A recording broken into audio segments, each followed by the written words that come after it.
great partnership. We've all brought a specific expertise to the table and have allowed that expertise to really make a meaningful impact in a very short time. The project is only possible because of Global Affairs Canada, and I would like to thank them for all the support they've given us over the course of the project.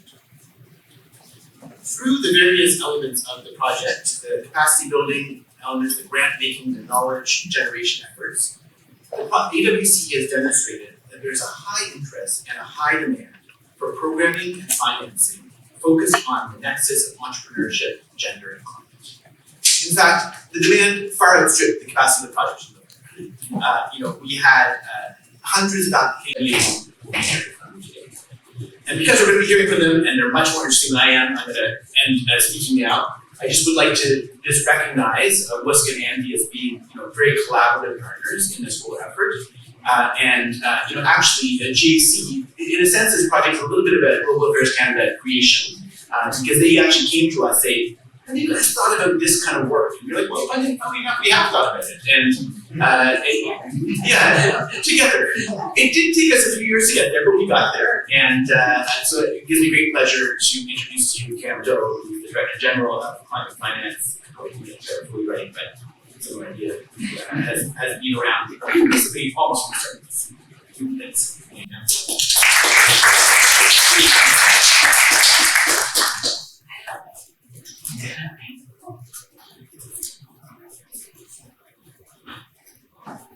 Good afternoon, everybody, and thank you so much for inviting me to this event. And I said, special thanks to Aga Khan, Andy, and WUSC. We've worked really hard over the last couple of years, in a very COVID context, not so easy, to get us to where we are today with this project. And I'm delighted to be participating in person, right? This is very surreal for me to be here. I remember when I first came to GAP about 4 years ago as the Executive Director for Climate Finance, and one of the first challenges I was given was to design a project that would empower women entrepreneurs working on climate solutions in the developing world. So yes, a very easy question to answer, right? But more seriously, I was both nervous and excited at the same time. Nervous because it was daunting, but where do things start, right? Is there a market? Are there even actors in this space? Do people want to have our financing to do this? But also excited because I did see potential for this. And that's why I am so grateful for the three partners when we approached them for their collaboration on this project. This consortium of these three partners, in which AKFC led on project implementation, was on providing evidence and supporting with monitoring evaluation, and Andy through their investment manager training and leveraging their vast networks and community power, is truly a successful model, right? It's a different approach with unique expertise coming together to deliver on a climate project. And this project also fully aligns with our Feminist International Assistance Policy, which recognizes that women and girls need to be given an active role in designing and developing strategic responses. And we know that women, with all their diversities, are more adversely affected by the effects of climate change. And this is in part because their livelihoods often depend on natural resources that are most vulnerable to climate change. And there's also vulnerability in the homes, as we heard yesterday from one of our participants, right? Where in her country, the supply of fish was reduced because of climate change, and as a result, she noted that where there's a lack of fish, men stay home and there's higher abuse. And in addition to this, barriers to women's equal participation in decision-making processes and labor markets increase inequalities and often prevent women from fully contributing to planning and policy making on climate action. And another participant yesterday noted that she had to wear an engagement ring, right, even though she wasn't married, just so that she could approach policymakers and investors so they could take her seriously. And these are some of the challenges that women are still facing in this space. So this is why we think this project is so unique and really has created results. And I'm really excited to hear what you've learned from the consultations with your women kind of entrepreneurs, and also what you've learned from other stakeholders, both in terms of how they responded to the training and the extent to which they see women climate entrepreneurs could feature in their own future plans. And I'd also love to hear, in terms of what role you think we, as a donor agency, and the other philanthropic agencies that are around the table here, can play to help strengthen the gender-led investing ecosystem for women-led climate-related businesses in sub-Saharan Africa. So before I turn it back to you, I just wanted to extend my thanks and congratulations again for the entire team for this event and more generally the success of this project. Canada is really proud to be supporting this project, and we look forward to learning from it as we all work together to change the needle and the direction towards a green recovery. So in other words, we're here to create economies and societies that are stronger, more sustainable, resilient, and most importantly, more equitable than before. Thank you so much.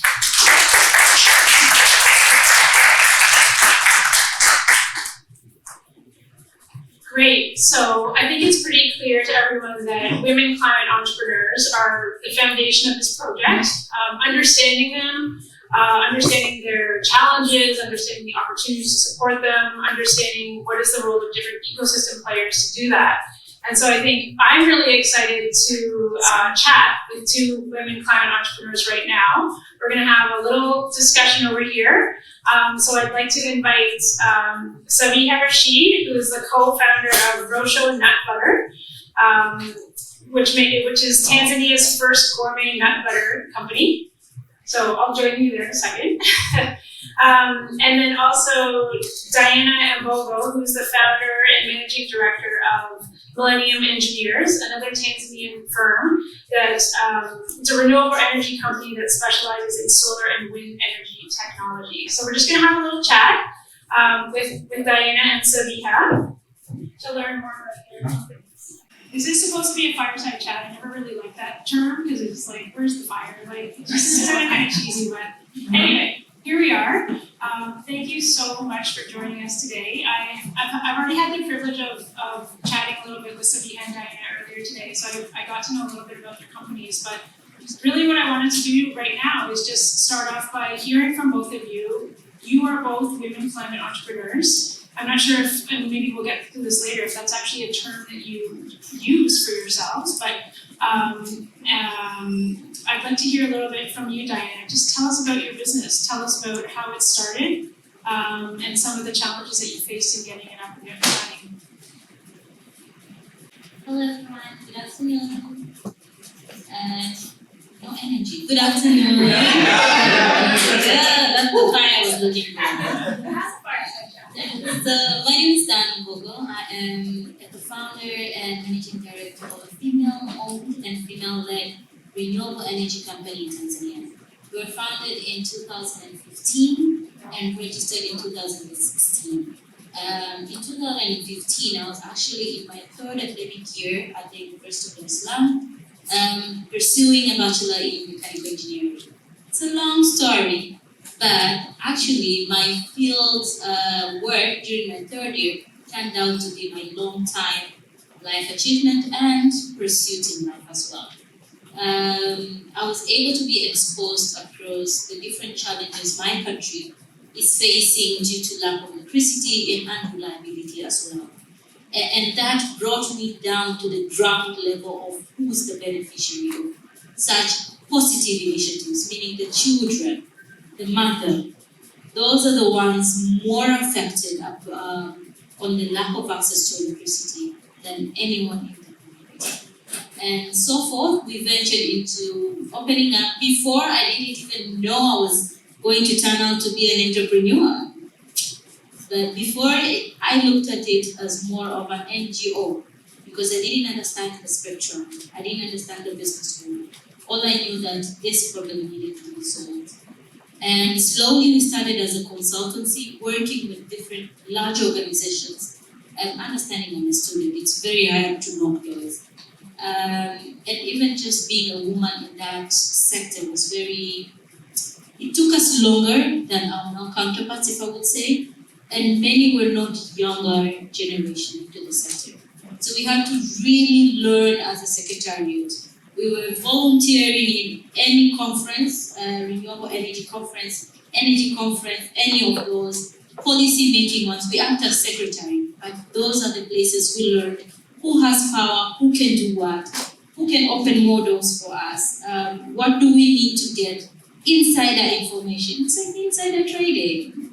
But slowly we built up a portfolio that allowed us to now be creating impactful business projects across different industries and sectors. Currently, we're working across the blue economy, focused on the sardine fishing industry in Lake Victoria, where we are helping transition the low-income sardine fishing industry away from using kerosene lamps and LED-led acid battery lamps for night fishing of sardines to using solar lights instead, on a lease-to-own model. While at the same time, we've also identified the second area that is highly affected by climate change, which is the processing of sardines. And this is caused by huge land, cutting down of trees, dry sardines on the open land spaces or elevated racks, but also the huge post-harvest losses due to the method because it's unhygienic, causing a loss as high as only 23% of the total harvest in Lake Victoria being exported annually. So you're watching around above 70% being left behind for animal feeds. Now we've developed solar drying facilities that facilitate that activity by dropping down the production time, ensuring the quality of sardines to even be exported, and reducing post-harvest losses at the same time, preparing us for what's next to come. This sector is very highly male-dominated, but women acquire only that area of the processing part, and that's the area that we're trying to add more value to, so that they understand their space, they understand their value, and what more they can bring into the space, and as a global participant as well. Over the years, we've encountered different type of challenges, from capacity building all the way to the need for technical assistance, which we didn't get, financial assistance, which was also a very hampered part, and through the whole COVID time, but we were able to survive because I tell you, even investors know it, invest in women. That money is going to circulate and it's gonna go back to that same community. I'm not talking about me today, excuse me. But I do believe investing in women brings up not just that community, but the children that look into the next generation, creating more even impact and understanding of what needs to be done by every person in the community. Thank you. Thanks so much, Diana. I love how you not only talked about your business, but talked about how the success of your business has impacted communities, not just the women and their communities. And I think that's really critical and something that GAC is really interested in seeing, as are many others. I have a few questions to pick up on, but first I want to hear from Savika. Please tell us about your business. Thank you. So hi everyone, it's such a pleasure to be here, and I don't know if I can have that. Diana is my inspiration, to be honest. She's been in this space for so long, and I have so much to learn from her about just the work that she's doing and how she's able to kind of talk about the gender and climate lens of it. But so like I was saying to Katie earlier today, my business kind of started a bit more from a point of desperation than inspiration, if I'll be honest. So just before COVID hit, a business that we were looking to start failed because we weren't able to ship out the fresh produce from Tanzania that we were looking to send abroad. And luckily we had cashews as one of the products, which doesn't go bad, so we didn't have to bury them underground like we had to do with the avocados that we had. But I think at that point it was like, when life gives you lemons, you make lemonade. So I had cashews, so I thought, well, maybe I should make cashew butter. So healthy eating has been a passion for myself, and so when I was in university in the UK, I went vegan for a year just for the heck of it. And so at that point, I was looking for alternative foods that are better for you, better for the environment. And I was introduced to cashew butter first in the UK, and I knew that my country has an abundance of cashews, but such a product had never been thought of by my people. And so when this whole situation happened, I did a bit of research and found out that actually only 10% of Tanzanian cashews are locally added value to, which means just in the past year, as a country, we lost over 63,000 jobs and over $95 million. And a lot of the people who would get these jobs and who would get this income would be Tanzanian women, because they're the ones who would work in such places. And so learning about all of this was really inspiring, because then I think it's been a journey of, we wanted to start a business so that we can feed ourselves, but how much more good can we do as a result of that as well? And so at our factory, we started from home, blew up a few food processors because people loved the product, and they were buying the product because of the health benefits, because we like to say that our products are wholesomely delicious. So I mean, you can attest to the delicious aspect for yourself. We've got some in the back over there which you can taste. But it's really the wholesome aspect that we want to focus on, which when something is wholesome, it's natural, it's not made in a way that is harming people and the environment. And because we're all part of this ecosystem, whatever we consume goes back into the cycle. And so we are proud to partner with the only organic certified processor in Tanzania, whose end-to-end practices from farming to processing are organic certified by the EU standards. And this means that no harmful chemical toxins are released into the area where the cashews are growing, and thus not leached into the food which we then consume. And because, like I said, we're all part of that system, we ingest that, and then it goes back into the whole system and affects our health, affects the health of the environment and the climate. So all of this, learning all of the backstory of what we were doing anyway, is something that has really come out from this program for us, because it's the only accelerator program that we took part in, and it's been an amazing journey of learning that you can really focus more on the impact that you're having when you know how to be vocal and extrapolate that intentionality. And so even with the women that work at the factory, we love to make it as if they're not just working there, doing a mundane job, but we're doing more than just giving them an income that they can support themselves and their dependents with, but that we want to give them something more than that. All of them are about my age, in their early 20s, and they have dreams and aspirations. And again, thinking of how much value addition locally to countries like ours, which rely so heavily on agriculture and agro-processing, is just essential to create so many jobs for women who would otherwise, most of these women don't have a secondary education background. They all probably dropped out of primary school and then look for work at people's houses. And so these are the women whom we employ.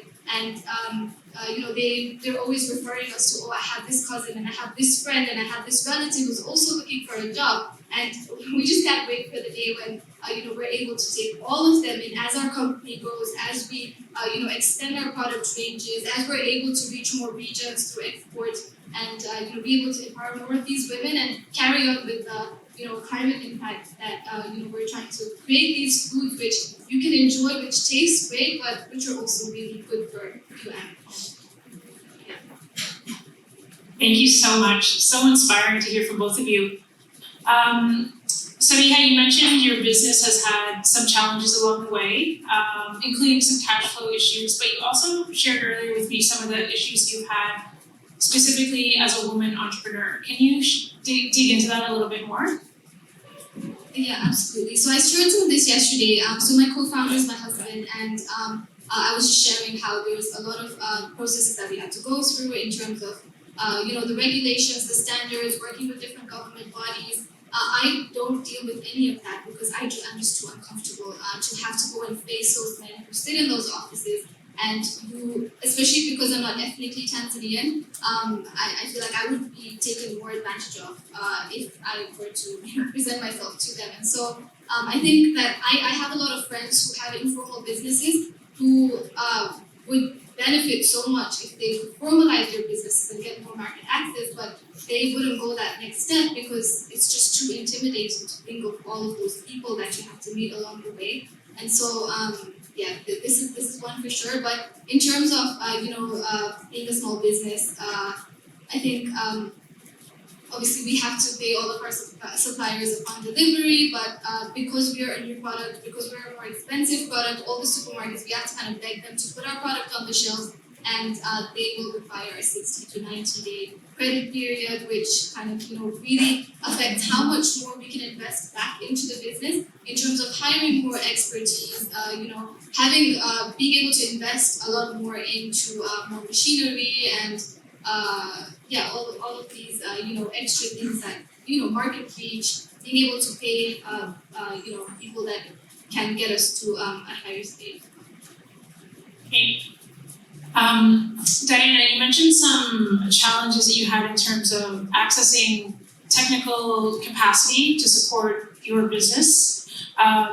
One of the things that we found during our research that women climate entrepreneurs indicated, and even many of the accelerator and incubator programs that we spoke with, was the lack of climate expertise, lack of climate advisors, specialists who have that very specific expertise in waste management, energy efficiency, climate smart agriculture, partly because it's an emerging area, particularly in sub-Saharan Africa.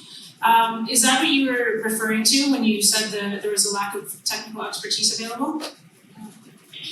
Yes, and that is also one of the biggest challenges I am currently facing. So we are currently registering for the environmental impact assessment certificate from Tanzania. And during project planning, for me, all my technicalities in terms of machine was done. And then they tell you, okay, how about waste management here? It's an island. Water table is very high. This is a beach plot, you have to be 60 meters.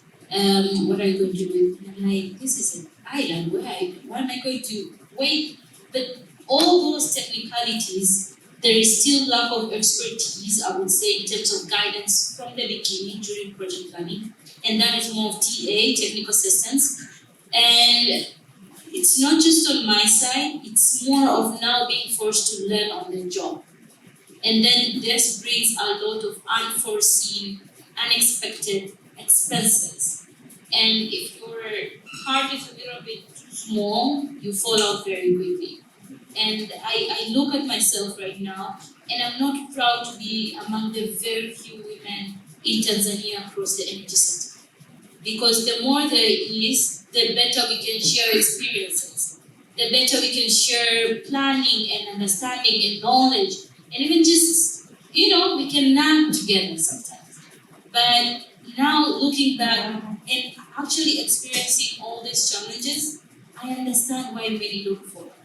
I understand why we have not so many in that field, because it takes a lot, and you need a huge support system, of which is also a very big barrier across many East African countries. Yeah, that definitely came out in our conversations with women climate entrepreneurs, saying there's no role models. It's so male dominated, and there's no one to look up to give them the confidence that, to be able to overcome all of these barriers. So you must both be role models for many Tanzanians and other women climate entrepreneurs. Who are your role models? What gave you the inspiration and the courage to overcome all of these obstacles? For my sake, it's more of very simple people. First, I'll go with my mother. She's more of very innovating in how to raise me. I was very stubborn, always. My entire life, I would negotiate even not going to school.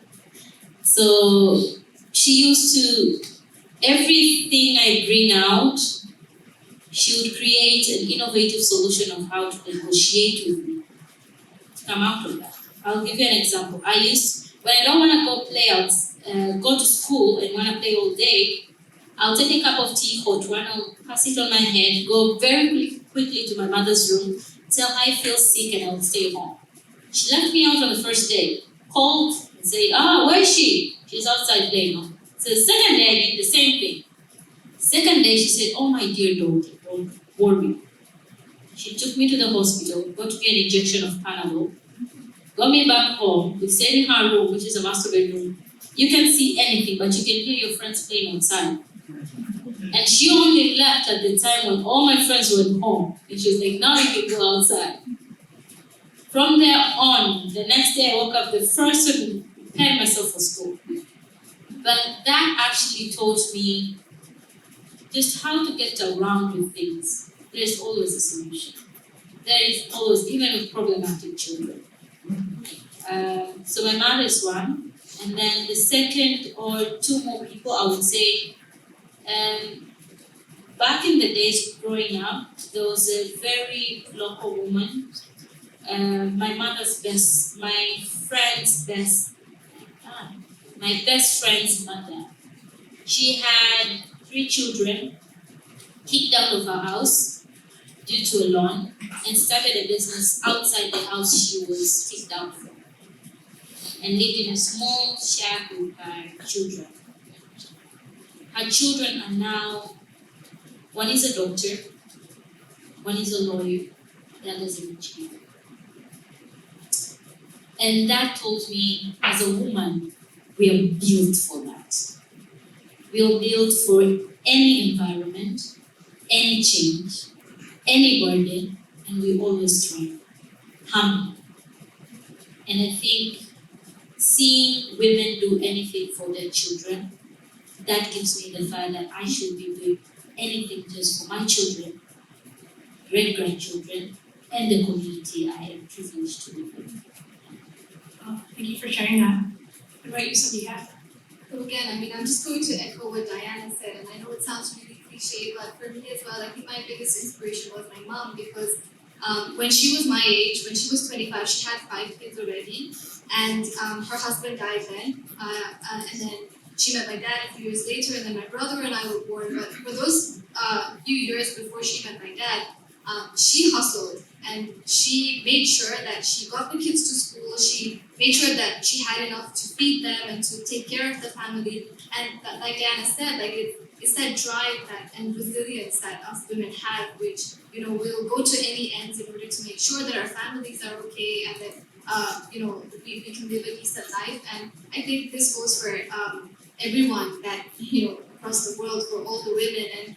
And so when we were in that situation where we kind of had to pull up our socks, we need to okay, something failed, but you need to stand back up and just keep moving and keep doing your best. And I think it's really those failures or those struggles that give you that strength and energy to know that, well, if we were doing a traditional business of exporting avocados and cashews, I wouldn't be sitting here over here right now. So when one door closes, it's for me, it's like God, just giving me a signal that it's going to be okay, because there will be another way. You just need to stand up and look for that path. And but also, like, in terms of more practical things in the kind of work that we're doing.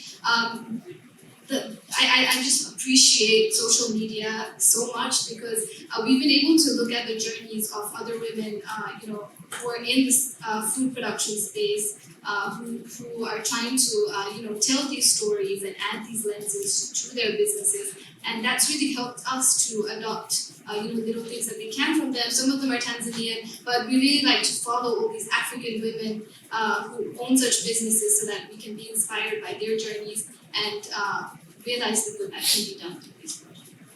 Thank you. So climate finance, something that we're here to discuss today. Access to finance, what has that experience been like for you both in terms of growing your business, trying to work with banks, trying to attract investment? Start with you, Sabiha. Right, so I mean, we're just 2 years old, and a lot of the first year for us was rather informal. So again, that in the Raising France, Diana is my inspiration once more. She's, she's great. But we just have been lucky to the past few months be able to get some sort of attention, I would say. So we've been applying for grants and loans for a really long time, and nothing's come out of it. But since we joined the AWCE program, and we're able to, like I said earlier, like verbalize our intentionality with a lot of the things that we do, it's just helped us in all of the application processes to be able to answer those questions in a way that people understand what you're actually doing. Because you might think that you're able that my business is doing some amazing work, but if you're not able to really draw that picture for all of those people, then you're not going to get the funding. So the first nice grant award that we just won, this was last week. So the UNDP in Tanzania had a project for not just women college entrepreneurs, but they were maybe favoring women college entrepreneurs, which is fair because we've been marginalized. But so we won a 60,000 grant just last week. So we hope that that's going to help us to have more machinery, to extend our product ranges, and other than that, I mean, we've been speaking to banks and asking them to loan us money, but because we're very small, they're just not confident enough. So it's been a struggle, but so far we've just managed to bootstrap and keep going. So we'll just see what the future holds. Congratulations on that award, that's really exciting. Diana, what about you? If I go back between 2015 all the way to 2019, there was no access to finance in Tanzania for women in climate, renewable energy, or the energy sector. There was nothing like grants. Even all the small applications, they were highly focused in agriculture, manufacturing, and IT, ICT, fintech. But nothing was coming around clean tech or renewable energy or just the energy sectors, and even focusing on women. And so most of what we did was work for small projects and then reinvest them into our own projects. So we worked around 3 years up until 2019. And then we got a little bit of money, but it was not for any profit, because from the United Nations Environmental Program unit to do a pilot study or pilot project on the fishing industry. And then after that, we sat down, invested everything we had, took a loan with the mortgage from our house to fund the demonstration project. That was last year in 2021. After over 4 years in the field. And then after we took that loan, which was at an interest rate of 5% per month. 5% per month. That was crazy. But nobody else took us. And the mortgage was more of just give us the forms, just give us the land house certificate, and then once you're ready, but this was rip-off. But who else could we take from? So after that, that's when we applied for grant applications, and the first donor came in. And we were like, if you're not going to be ready, we're going to continue taking loans because we see the market and we see that it's going to pay us at the end of the day. It's a long-term shock, but it's okay. So once the first donor came in, they came in with around 350,000 euros, and then the second donor immediately came in. And then the government of Tanzania came in. So it wrapped up to 700,000 euros, and that's the project we're currently on 80% finishing up on. But I would say that was a very good year for us, but over the past years, if you're not resilient, it's very hard to survive that. Especially for a woman that has kids. So I'm a single parent of 2, and the lack of security, the lack of assurance, that can knock you off anytime. And it makes you beg to question, is it worth it? because you have children to provide, you have dependents. And even the way financing is structured for women entrepreneurs, it's still the same as our male counterparts.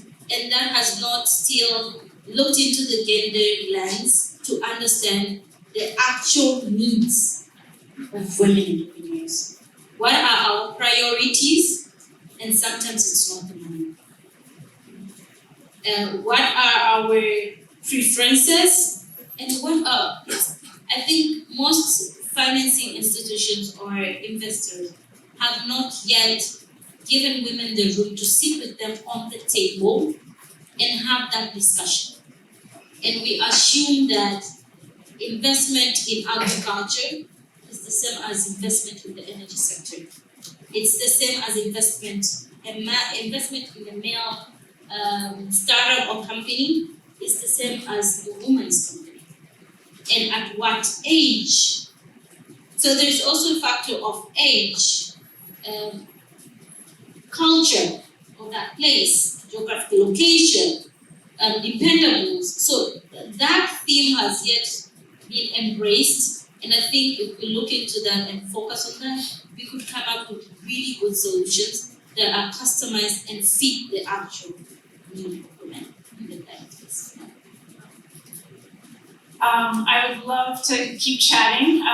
Thank you so much for sharing your very personal stories. That's really, really inspiring. And you've had some bumps in the road, but it seems like you're on a really good growth path.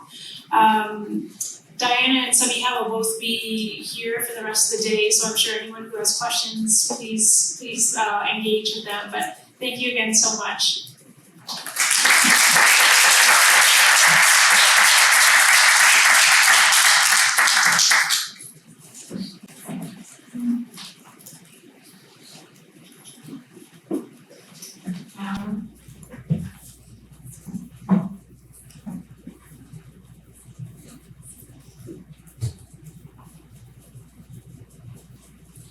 Hi again.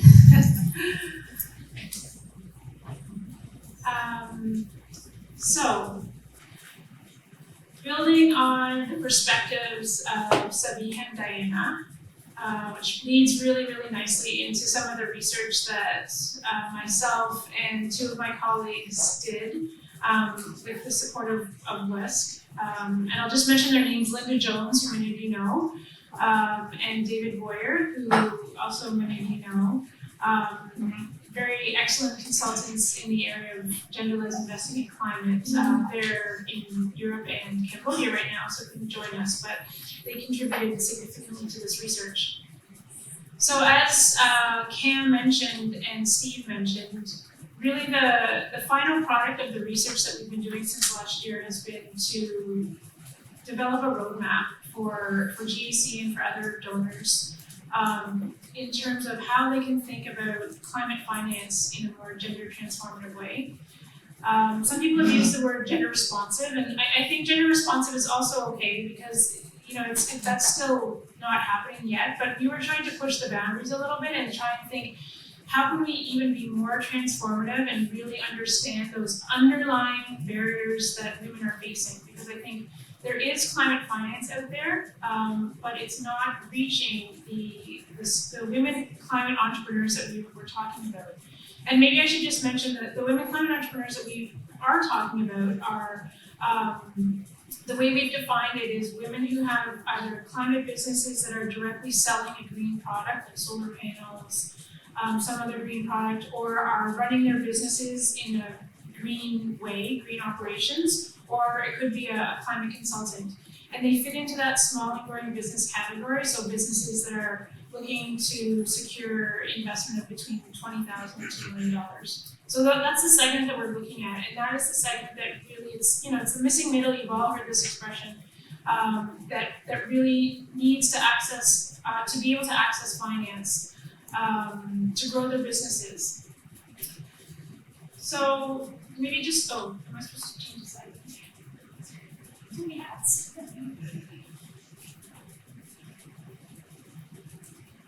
So, and sorry, there's only one TV working, as you can see, but hopefully everyone can make this out. I'll just leave you with to read a few of these quotes.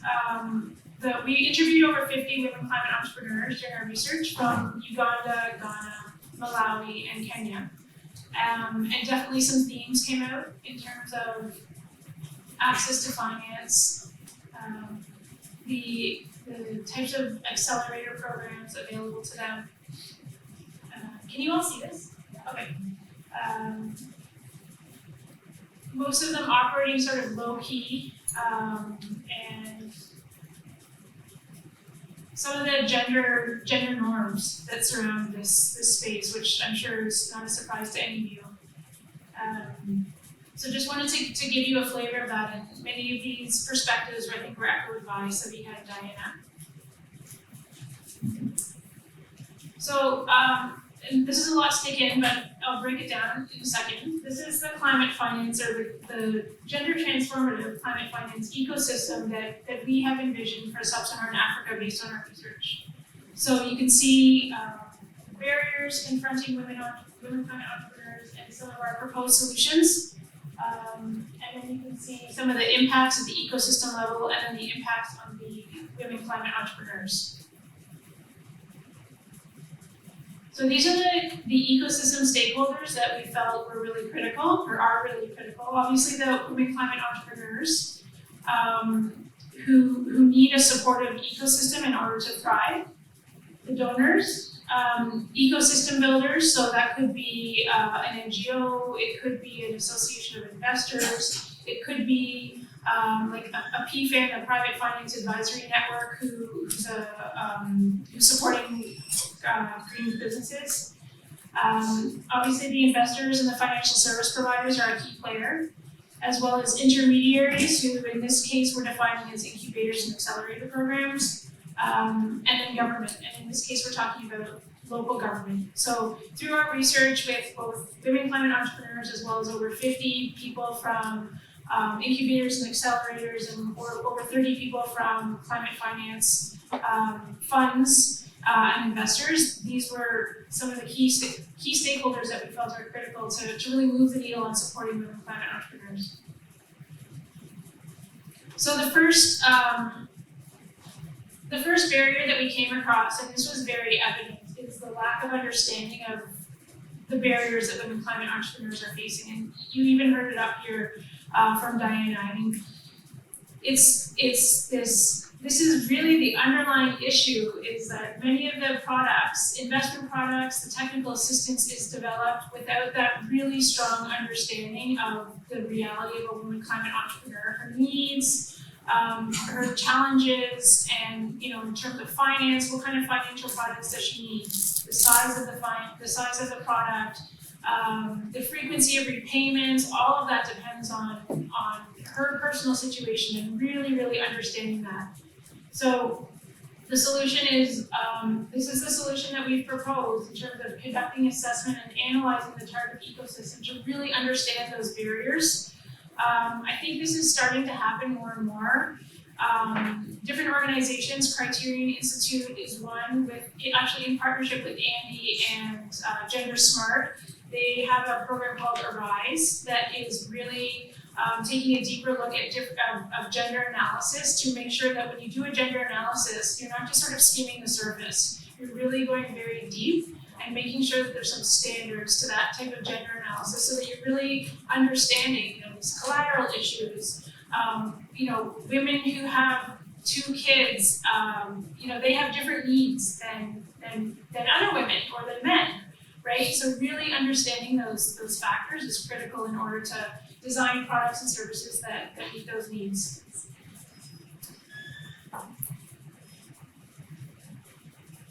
And I think the Arise project is new. Many of you might be familiar with it, and it is sector agnostic right now, but I think there's a really good potential to be able to apply those learnings to the climate space. So I think, I would hope that that's something that Andy and Criterion and Gender Smart would think about, that it could be adapted or others could adapt it. Access to finance, of course, is a key challenge. So offering appropriate financial products and services for WCEs, taking into consideration these issues of collateral, of social bias. I think obviously that came out loud and clear from the WCEs that we spoke with, and it is a big challenge. We came across very few investors or banks. We didn't speak with too many banks, but very few investors or banks that had very specific products, climate products taking into consideration women's needs.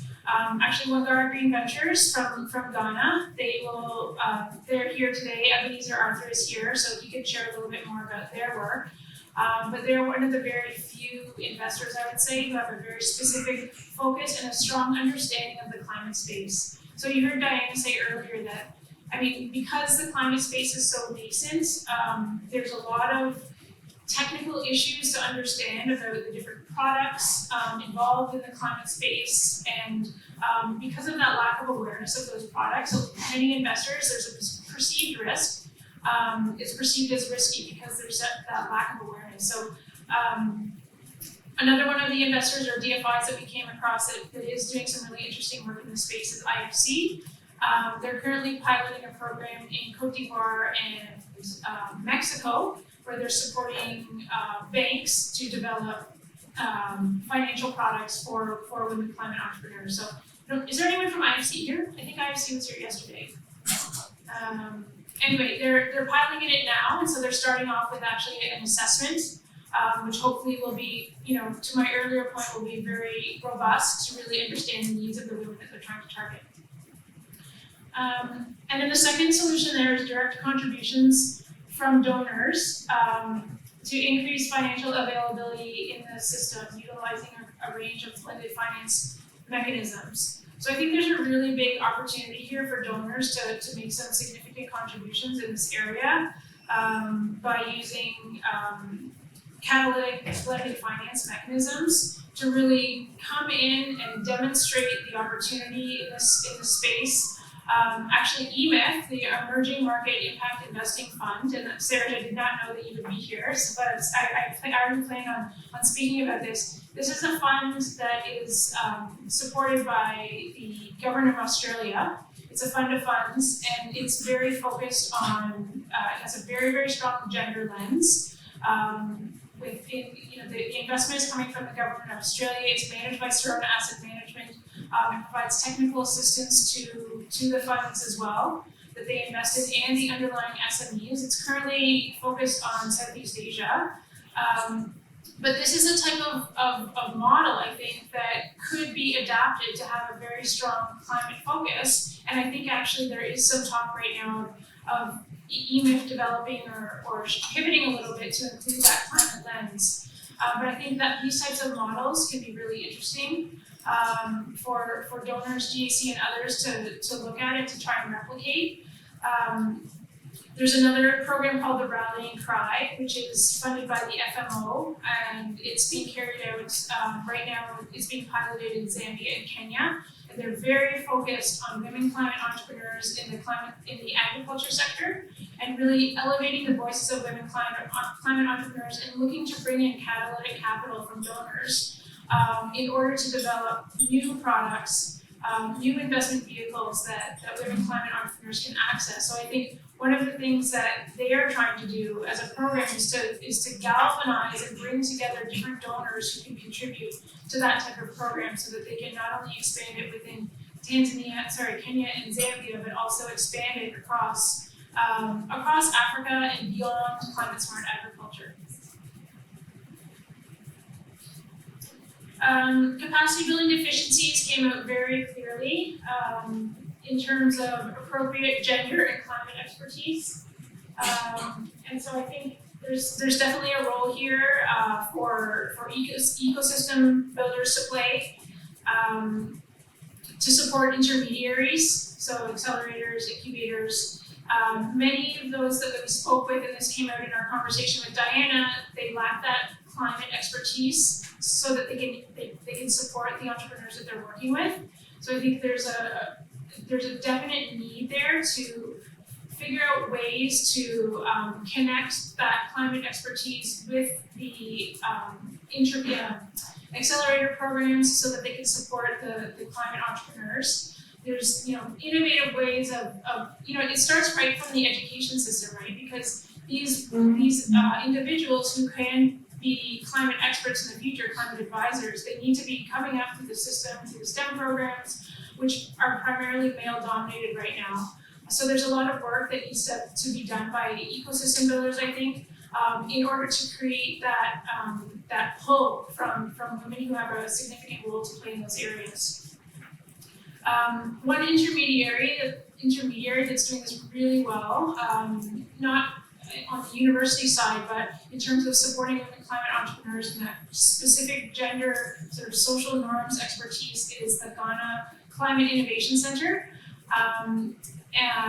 It's a really fascinating incubator program, and basically what they saw is there's a lot of incubator and accelerator programs that offer very traditional business support, which is needed, but they saw a gap in the market that women climate entrepreneurs need something else. They need different types of support that is very much related to their experience in this male-dominated space. So they developed a women entrepreneur transformation program that really responds to those gaps, and it provides a specific package of support related to public speaking, self-care, work-life balance, and mindset. And it's been really transformational, I think, and this is funded by Global Affairs Canada, I believe.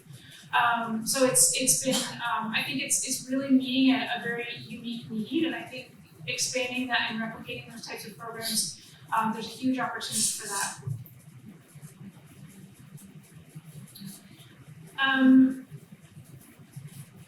The second point there is equip WCEs with the information, knowledge, and skills to access climate finance on equitable terms.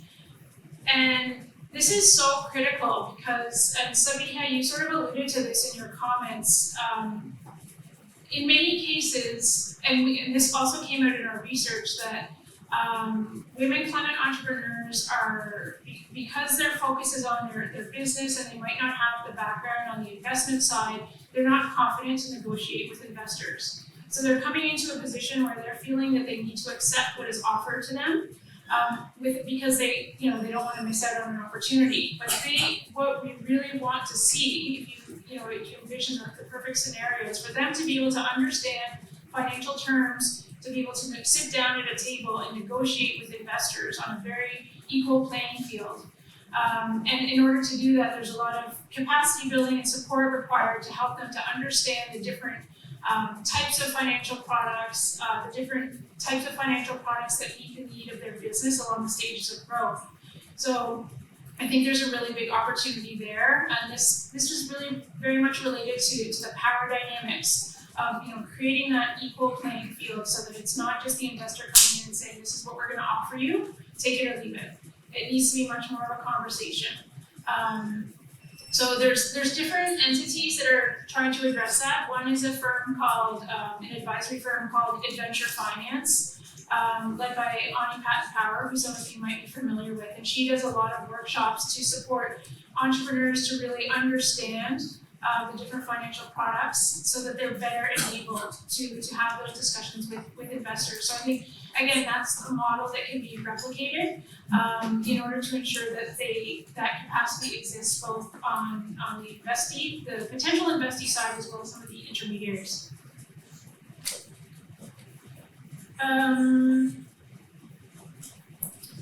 The next gap that we found was, and this goes back to the fact that it's a very male-dominated space, and there's not a lot of good role models.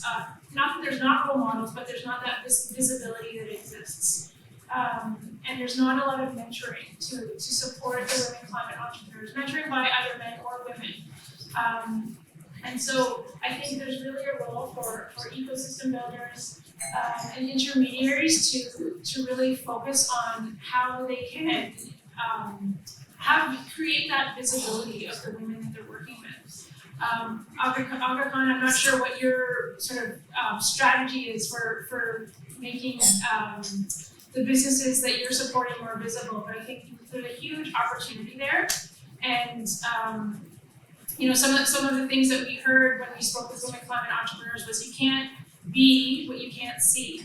So these entrepreneurs, they don't see, faces similar to themselves. They don't see women who are being promoted in the space, and so it's really hard for them to have the confidence to overcome a lot of the barriers that are already confronting them, and to succeed.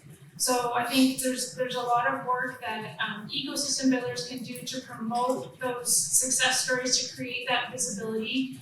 An organization called AVPA, the African Venture Philanthropy Alliance, that works with a lot of investors, and they focus very heavily on gender as well, and they're starting to focus more and more on climate. Those types of platforms can play a really significant role in promoting those stories and creating that visibility.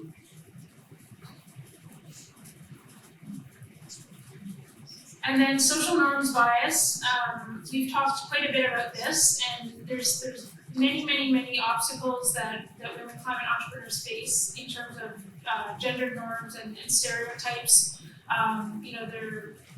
They don't belong in the climate space. They're sexually harassed when they try to get a loan.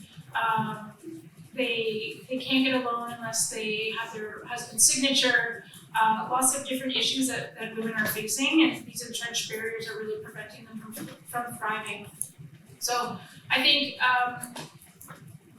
moving capital is important, but there's often this assumption that moving capital will create good outcomes, that volume equals impact. And volume does not equal impact if the capital is not designed in a way that is really going to benefit these women and based on understanding these gendered social norms. And so I think it's really critical to address these social norms.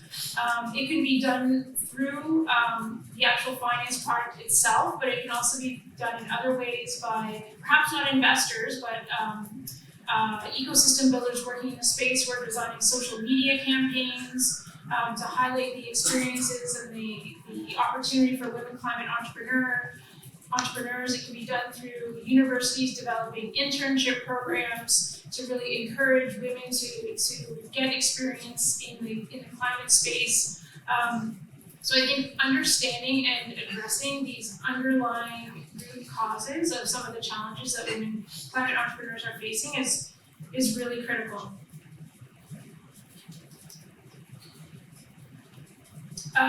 The last barrier that we uncovered, and I will be honest that we didn't really focus too much on this area of the enabling environment, but I wanted to include it here because it did come up in a lot of our conversations with the women climate entrepreneurs.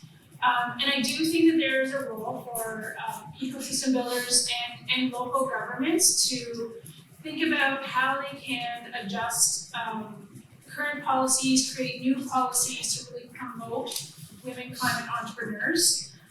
Bank policies with respect to collateral requirements. It could be procurement policies that are directed at women climate entrepreneurs. It could be green growth strategies to really think about how can we incentivize growth in the green sector. The UN Women actually has developed a really fantastic and comprehensive report on green jobs, and really thinking very carefully about high value green jobs versus lower value green jobs, and wanting to ensure that women are not just slotted into the lower value green jobs, but there's opportunities for women in higher value green jobs as well. So I think there's a lot of work that local governments can do as well in this area. So those are the key barriers that we have developed solutions for. You'll see at the bottom here there's a little loop, and it says donor learning agenda feedback loop. I'm really big on learning because I feel that there's so much information that can be captured, that can be built on, that can be learned from, that can be result in better outcomes. And I think there's a lot that GEC and others can do in this area to learn from what really are pilots, right? Our pilot programs on how do we best support women climate entrepreneurs, how are gender norms and women climate entrepreneurs' participation in the climate sector most effectively addressed. For example, with GEC, this is very GEC speak, but how do you apply your learnings from a GE3 rated program to a GE2? so that we can think about how to create more gender transformative programs. So I think it's important to be very intentional about capturing these learnings. I know there's been a lot of learnings from WUSC, and I'm sure from AWC and AKFC and Andy in this project. And then this is what we envision to be the impacts for each of these ecosystem players. So obviously, women having the agency to access appropriate gender transformative climate finance, ecosystem actors promoting change amongst other ecosystem actors through donor-funded programs, investor attitudes shifting to recognize the value of financing WCEs, intermediaries enabling WCEs to really move along the growth path based on their understanding of their needs and connecting them with other ecosystem players, and then the local governments carrying out policy reforms. And I think each of these ecosystem players has a role to play, but what is so critical is those connections between the ecosystem players and those partnerships. And I think it's so key to really building a stronger ecosystem where you're looking for how you can connect with other players in the market in order to leverage each other's works, how accelerator programs can connect with investment funds to ensure that linkage exists and that the accelerator programs can connect WCEs with sources of capital. All sorts of different connections that can be made across the ecosystem.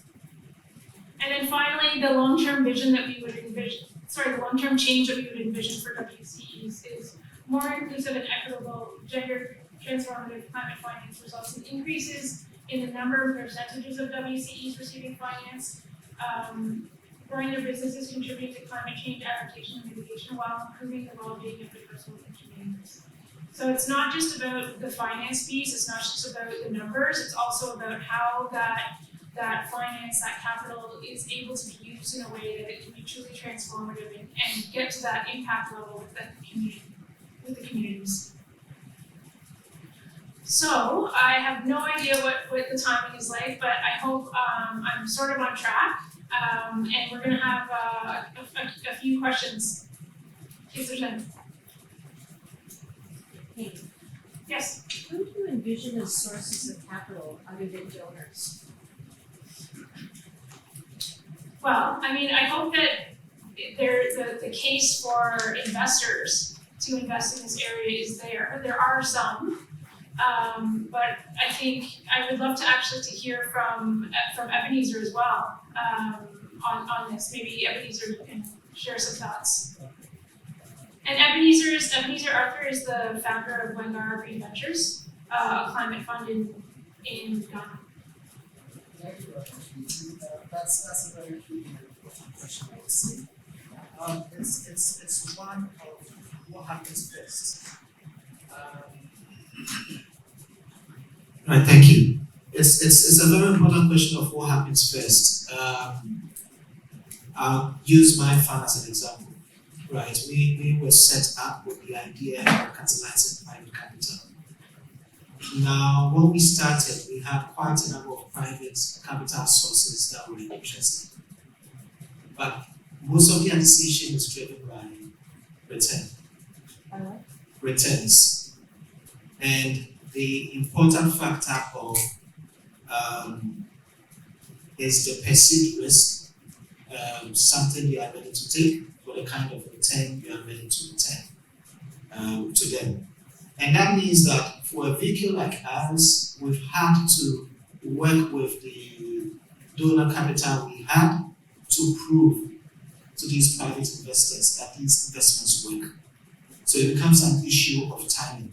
They have the interest. I've had private people who walk up to me and say, I see the future, we are transitioning, I want to start doing investments in this space, but I need to understand it. And so Is the funding then consensual or is it commercial from donors? it is a mix. So when we have some concessional funding, which is basically to de-risk it, and then you also have some commercial type from other impact investors. But what we all need to really target is that commercial money coming from, say, that pension fund sitting in Ghana that has a mandate to put 25% of its capital in alternative investments, but still has not seen enough of these product investment work. The capital is willing, but the risk perception is high, and we need to be able to work with this concessional capital to signal them that these are investments work. Thanks, Ebony. And I have a question that comes back to some of the funds we were talking about. We were talking earlier about the size of funds, where donors can play a role. In the case of that, a lot of our financing is loans, like very concessional, 0%, 0% all that, but it's still very hard to deploy in places like Africa because of the high competitiveness, right? So in that sense, I'd be interested in knowing how big are these funds, right? Like the average size of our funds are between 200 and 300 million. And and then when it trickles down, like we've had this conversation, you need to go lower, you need to go smaller because people don't need, you were saying between 2,000 and 2 million. So our partners, when they then sub-loan or sub-grants, it's about 2 million, right? So I'd be interested in knowing what size are these funds that you're talking about, and is there a bigger platform that beyond the IFIs that allow us to deploy that money, and then sub-grants to different funds across. And then in terms of your blended capital that you were talking about, what does it actually look like? Is it debt, equity, guarantees? What is it? Yeah. So to your first question, I mean the funds, the climate focused funds that we spoke with, and there's not a lot. I would say they're about 60 to 100 million in size, so lower than what you were referring to. And Ebenezer, others feel free to add here as well, because Ebenezer, I know that you had some comments about this earlier, because I do think that because of the constraints from GAC, there needs to be some sort of platform developed in order to allow that capital to flow, because the likelihood of the actual structure changing is probably pretty low, unfortunately. But Ebenezer, feel free to add your thoughts as well. And others too, please. No, thank you. This is very key to me. My fund was started with funding from the World Bank. The very nature of it was that the government of the Netherlands and Denmark engaged the World Bank to set up a climate trust program, climate technology program focused on Ghana, Nigeria, and a few other countries. So with that, the funding was going to the World Bank. They were then able to send it to the different countries. So in Ghana, the first funding pot went to the GCIC, and then we came second as an independent fund, which then received somewhere like 2 million. And that allowed the World Bank to be able to manage this bigger pool and then do these smaller tickets. Now, the thing we need to really appreciate is that for these women climate entrepreneurs we are talking about, these ticket sizes fall within what Andy is calling the small and growing businesses, maximum 2 million. But when you get down to the ground, a lot of these entrepreneurs cannot even take maybe 200, 300,000 into their business. So you need funds that are going to deploy these smaller tickets, take them to the next stage before even the $50 million fund would be able to do these deals. A $50 million fund would not be able to overstretch itself with more than 20 deals, right? And so if you are looking at doing even these small tickets, it means that these small funds like what I run cannot also afford, if you are doing a single country, to be too big. Because you get out, you need to have a big team, the fund is suboptimal, the economics just don't work. Which means that for many of these funds, you will find that they will be first-time fund managers, because the second-time fund managers are stressed out with dealing with small funds and small management fee. They've moved to 50 million, and once they go to 50 million, they have to do $2 million. And all these guys, WUSC can't take 2 million. And so you find that it becomes new generation of funds like mine that have to come in. And this means that as first-time fund manager, from credibility point of view, you can't start with somewhere like 20 plus. You need to start with a smaller fund size. So it's already suboptimal. So you are dealing with about a $10 million fund. And that is where the challenge with GAC comes in. I've had experience when we actually have an approach at the instrument and understand the challenge you're talking about. Because the instrument just didn't work right. We were looking at about 2 million. That instrument for a conditional repair program just couldn't work. And it was quite frustrating because it's just that the ticket size doesn't match what you can deploy. And I think that an approach like what was done with the World Bank or with the multi-country approach, looking at local vehicles because of the size required, might be a way around this. So you can get the World Bank because a lot of our money is deployed into the IFIs, right? We have 2 funds with the World Bank, 2 funds with the Intermediary Bank, 2 funds with the African Development Bank, right? So please go, it's brand new. So if you're able, then that's great because that's one of our challenges. We actually don't hear on the ground whether or not funds themselves are accessing this type of money that is there.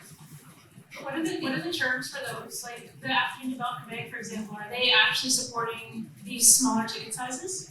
So we have 2 set of funds with the African Development Bank. The first one is on purely climate. So we're working with the private and creating that enabling environment in the private sector. I don't know how big their ticket sizes are. I don't, so I have to ask them, but I'm happy to set them up with our partner. The other fund that we have, so one is 130 million, the other one is 100 million, and it's working on agriculture and gender. So I'd have to go back and check to see exactly what it is, but it's very concessional. But happy to And Cam, to your second question, I mean, we didn't get into the details of what a blended finance structure would look like, but it makes me think. I'm actually wondering, and you might know this, or Aditi, you might know this. The convergence climate gender design window was what came of that, or I think the purpose of that was to develop.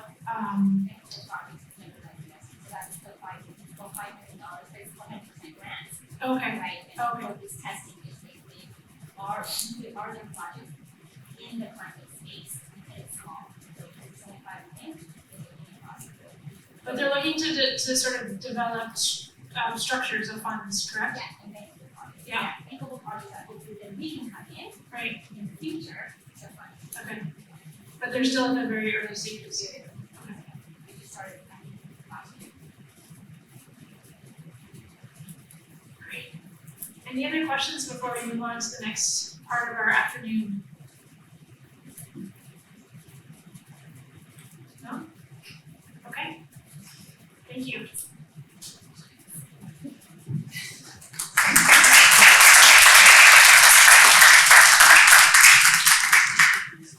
Alrighty. Hi again. You're gonna get tired of me. Maybe I should switch my clothes or something. Yeah. You can take my jacket. Okay.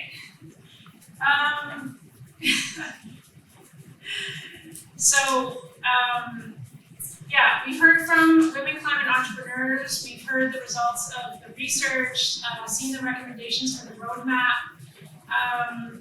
and now we're gonna have a panel discussion with 4 fantastic panelists. So I'll invite them up now. So, Zione, Judith, Marco, and Ebenezer, please have a seat. And there's only 4 chairs, so I won't be able to sit with you. So these 4 panelists have amazing experience in the climate space with climate gender space. And really what we wanted to do in the next hour or so is to tackle a few questions. How do we accelerate real and lasting change that allows women climate entrepreneurs to thrive? And how do we step up our collective actions to do this? So really going back to that point about connections between the different ecosystem actors. So Judith, Ebenezer, Marco, and Zione are going to help us answer these questions. Judith, hi Judith. Judith Lee is with the Westerwelle Foundation, who was one of the recipients of the AWCE Andy grant that supports women climate entrepreneurs in Rwanda. Thank you for joining us.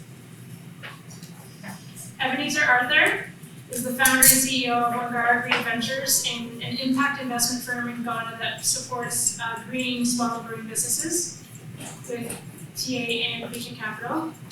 Zione Makawa is with the Kauto Foundation in Malawi, another AWCE grant recipient that is supporting WCEs and their use of climate smart fish processing technologies. Thank you for joining us all the way from Malawi. And finally, Marco van Waveren Hagerhorst joins us from UNIDO's Private Financing Advisory Network, or PFAN, a global green accelerator program that provides advisory services to climate entrepreneurs and connects them with investors. So very different perspectives, but all very, very relevant to today's discussion. So panelists, you heard from Sabiha and Diana. You obviously have a very good understanding of the space yourselves. Based on that, what do you see as the biggest challenges for WCEs, and what specific strategies is your organization carrying out to address those challenges? And we will start with Judith. Can you hear me? Yes. So first off, really, really great to be here. I think I've talked about this for so much, but I'm Canadian, so I actually live in Europe and work in Africa, and coming back to this conference, it's really great to see the energy and excitement of all of the actors in this room surrounding, supporting women, climate entrepreneurs, and access to finance globally. So kudos to all of us here. Yes, with regards to what we perceive as the needs of the women climate entrepreneurs, I think for the Best of Our Foundation, we definitely are implementers of the ecosystem approach. So what we do is we actually have co-working spaces in certain developing countries, and there we also try to provide entrepreneurship support programs, as well as community events to build up and shine spotlights on various types of innovation that should be actually promoted. So given this context, in terms of the needs of women climate entrepreneurs, we felt that in Kigali in particular, when we were given this prompt, we saw that in general entrepreneurs are pretty well advanced, and there's a lot of role models of what success looks like, even from the private sector in Kigali. However, there weren't enough women climate entrepreneurs in terms of having their voices inside of this community of entrepreneurs, and also furthermore not enough role models or champions. And so that's basically where our program started. I do have a PPT over here. So first off, this is actually from our Best of Us across Kigali, our co-working space, and it is the first event we had there, the hackathon for 100 women. And as you can see, the room is much bigger, and it was just a really great event. So basically, we came up with the She Ignites Greenpreneur program together with Andy, and of course with funding from the Government of Canada. Next slide. So diving deep into the curriculum that we created, well, first off, we wanted to hear, bottom up from women, what actually does climate entrepreneurship mean to them. So we created a hackathon for 100 women entrepreneurs. We sourced half of them as business profiles, half of them as technical profiles, and they went through a pretty comprehensive selection process.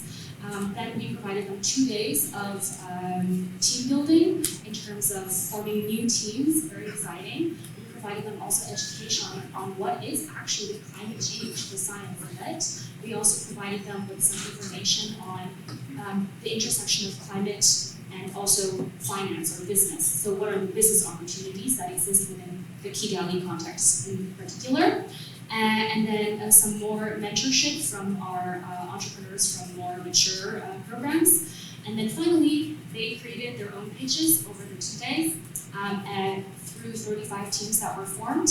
And basically, out of our jury, we selected the top 15 teams to be incubated at our startup house. So there, they had access, and it's currently ongoing as the 10th month, to 11 months of co-working, office space with our community. And we provided monthly capacity building sessions, including business and soft skills, and also climate and tech. So the tech includes also prototyping within our makerspace. And then finally, a launch into the ecosystem with regards to community events.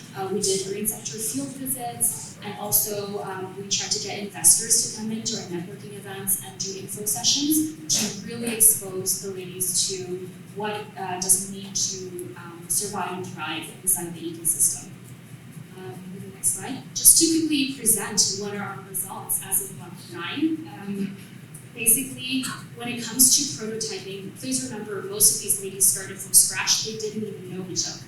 So a third of our startups are really on track they've completed or are even 90% close to completing their prototype. A third of our startups are really on track to completing their prototype. And then a third of our startups, well, they encountered either team issues or financing issues, and so they're still working that out and are lagging on that front. So basically, maybe to the next slide. To give you an example of some of the innovations that we have, by the way, the first were all taken in our startup house. We have I think this to me is the definition of what is adaptation and resilience when it comes to climate. So first we have an upcycled handbag created by RM Extra. We have a seed incubator created by Smaggery. We have an organic pesticide created by Agro Elite. And then finally we have briquettes made out of organic waste. This is for cooking, and this is made from Okira. So these ladies drew from their daily experiences and how climate affected them, and they created these really cool innovations. And as you can see, we also have some software, but most of these are tangible, hard copies of products, and that takes a lot of time and effort and innovation. So basically, we're really proud of the program results, not only a year into starting from scratch, but we're happy from January. So yeah, in terms of the actual final impact, I just want to end with this. We managed to have 2 startups begin commercializing their product. This includes business registration. It also includes paying customers. In terms of access to finance, they are at the stage that they can only really access grant funding when it comes to, let's say, finance that works for them. So between 4 startups, they have $35,000 of grant funding that we helped them to get through the program. And then finally, as I said, we tried to really mobilize the ecosystem as well through a lot of events and promotion. So together with the Global Green Growth Institute, we just set up an inaugural Vermont Entrepreneur Network in which one of our program participants is the vice president. So yeah, and that's kind of like the problems that we saw and the solution to address that. Thanks, Judith. I have lots of questions, but maybe we'll save them for the end. Let's go to Marco from PFAM. Thanks, Katie, and thanks for your organizers for having me here. So maybe just a few more words on PFAM before I go into the 2 challenges that we have been focusing on so far, which are linked to access to finance and access to networks. So as Katie already mentioned, we're kind of an ecosystem builder and network of intermediaries. We're basically a network of around 200 advisors, clean energy and climate advisors that work with climate SMEs, pretty much all developing markets, to help their projects with their business plan, with the financial model, financial structure, so that they're kind of bankable, and we then do the matchmaking with different types of investors. And to go back to what Ken Doe mentioned, how do we solve this challenge of getting more money flown to climate finance in a kind of gender smart manner?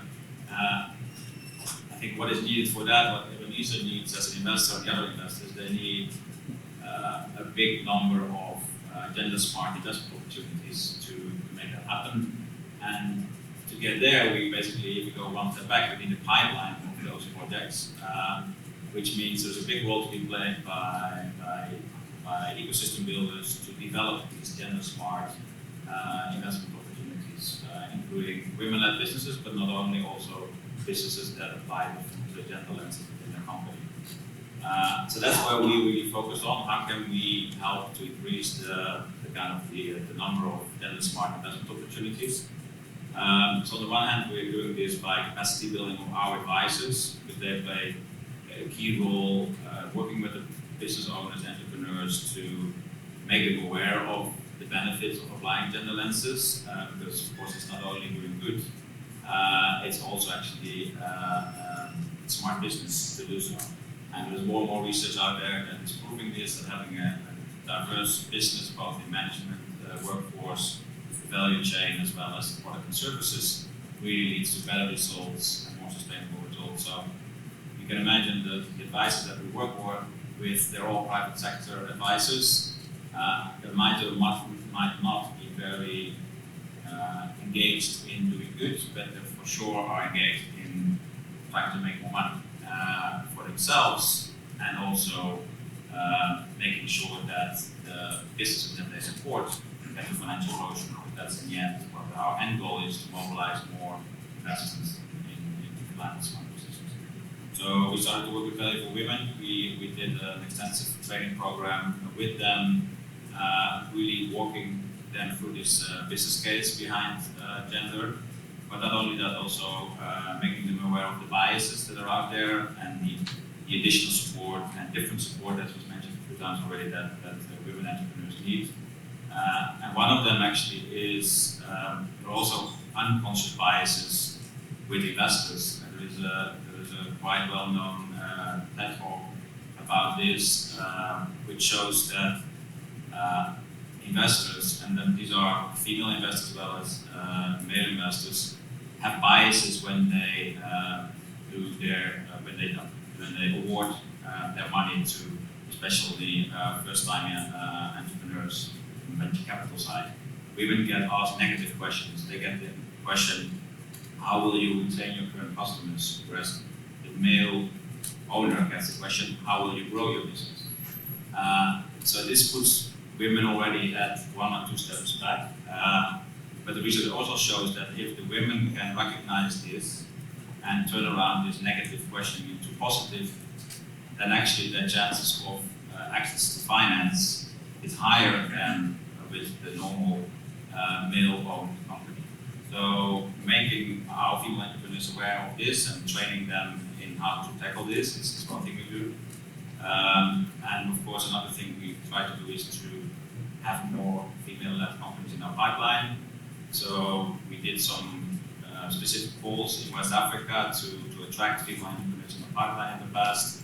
One of the learnings was, it will not be a surprise, that we need to use different networking to get to these female entrepreneurs, because they're there, but they're not as visible as the male entrepreneurs necessarily.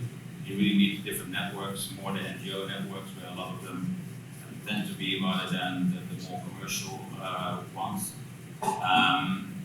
And another thing is, we also see, and it was also confirmed by research by Value for Women, that women network differently, and they're typically not in the networks where the male entrepreneurs are and where they're getting closer to access to finance. So our advisors can play a role there as well, because they typically are part of these networks, so they can help them to be introduced to these networks or find ways to overcome this. Yeah, I think those are the main ones that we did. And of course, when we have success stories of female-led business, this is another way which we can use to produce these success stories, advertise them on our social media, and create these role models that are there, but not as visible as we all want. Thanks, Marco. Yeah. Zione, we'd love to hear from you and the project that you're working on.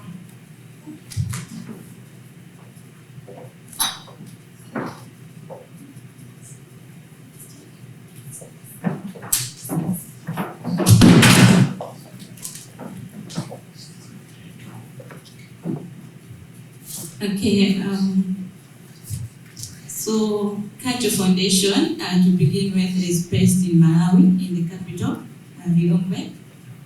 The NGO mainly works on sustainable agriculture, where we are promoting integrated agriculture, aquaculture, being operated in a climate smart way, and of course also with a focus on the youth and women empowerment.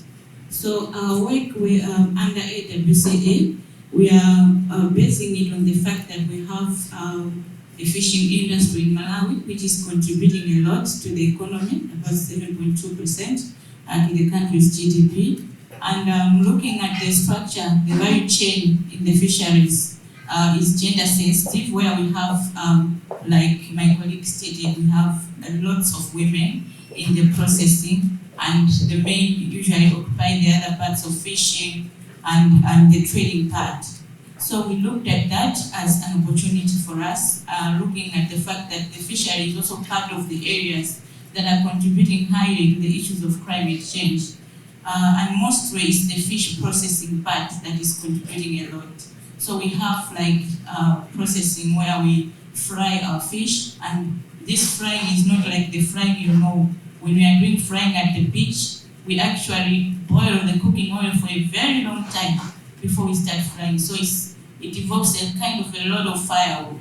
So it's like you want to have your fish like in a second, you have taken it out of the cooking oil, as a way of also serving the cooking oil, and with a consideration to the cost attached to the buying of the cooking oil itself. So it's associated with destruction of the forest. So many of the methods that are being used are so devastating. The frying, the smoking, parboiling, all those are destructive. We have the sun drying, where you now and again try to erect some kind of drying racks, and we use lots of trees to do that. So we try to look around that, and we saw that we can work towards mitigating our issues of climate change through what the women are doing in the fish business.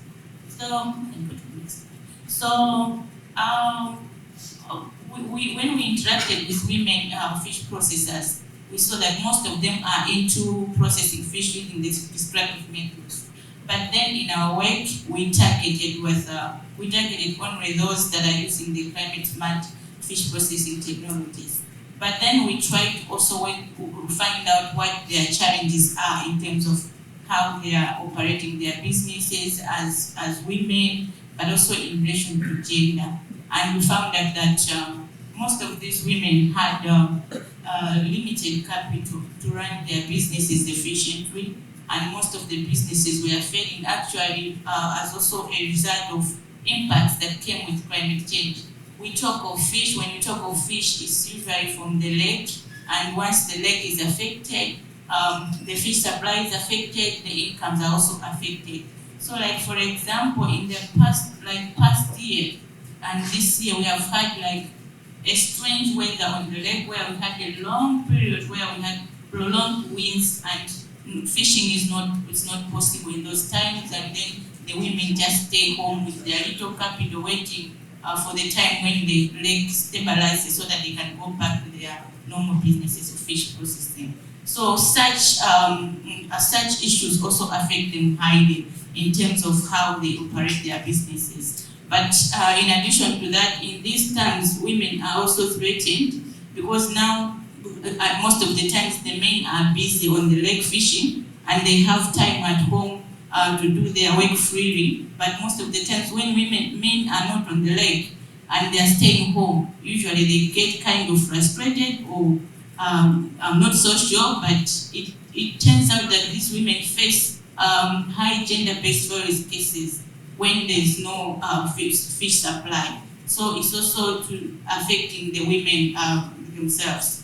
So in terms of like when we were starting our project with under AWCA, we interacted with our women, and 60% of them reported to have been facing gender-based violence.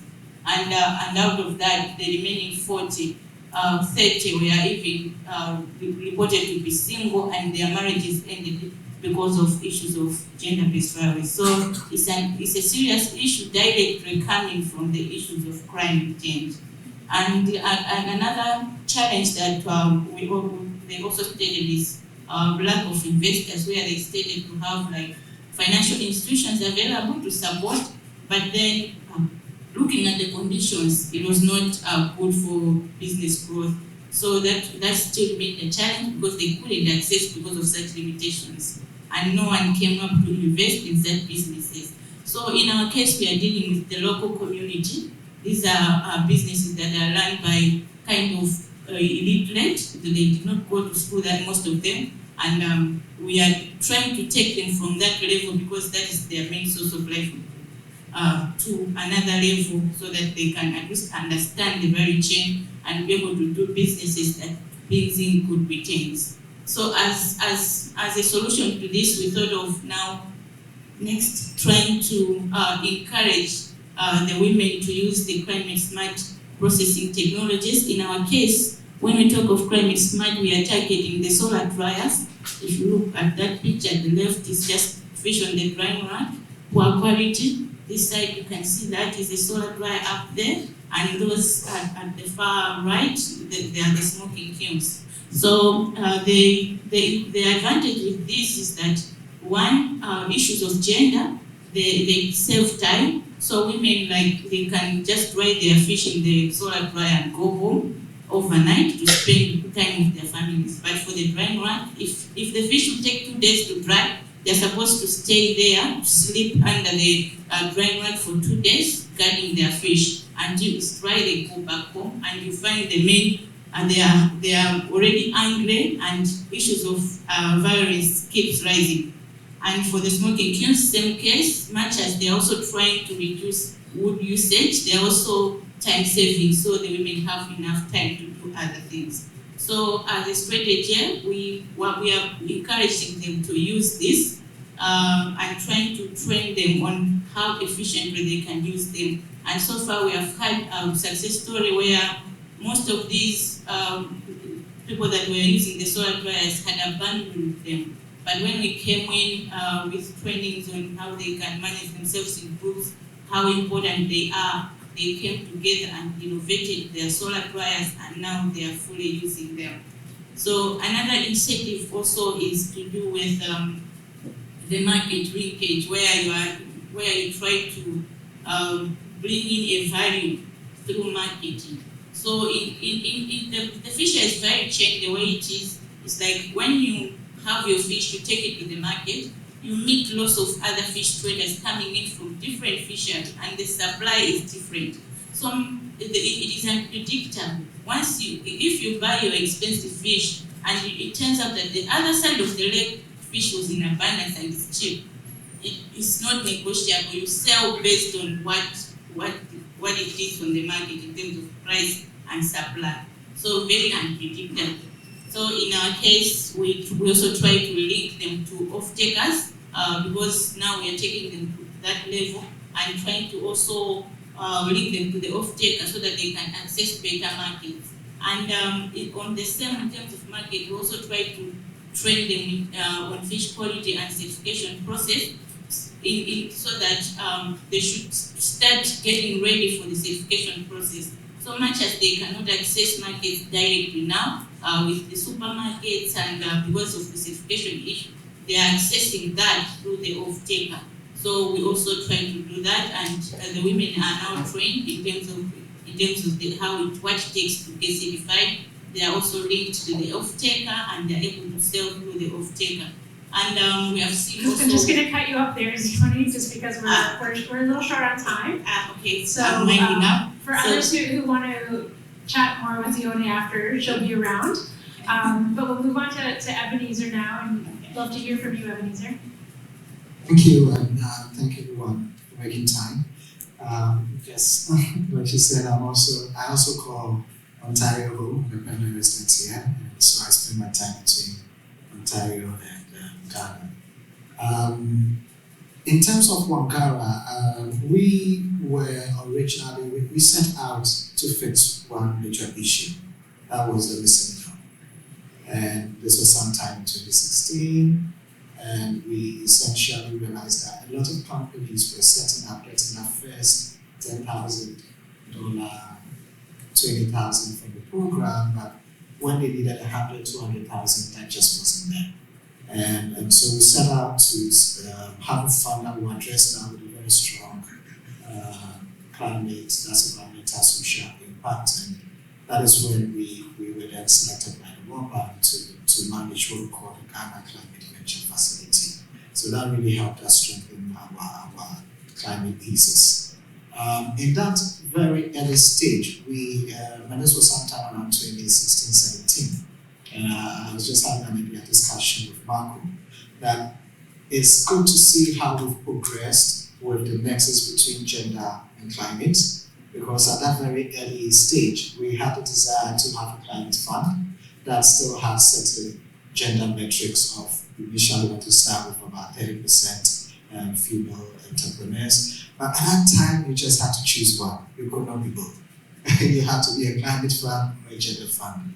And so it made us rather have that approach of this climate fund, and then we developed our gender strategy from the team to our process to the investees that we want to look at. And I think when we were talking earlier about work with Global Affairs Canada, I would say that particular process of even applying for the funding really helped us think through deeply around how we integrated our gender and climate.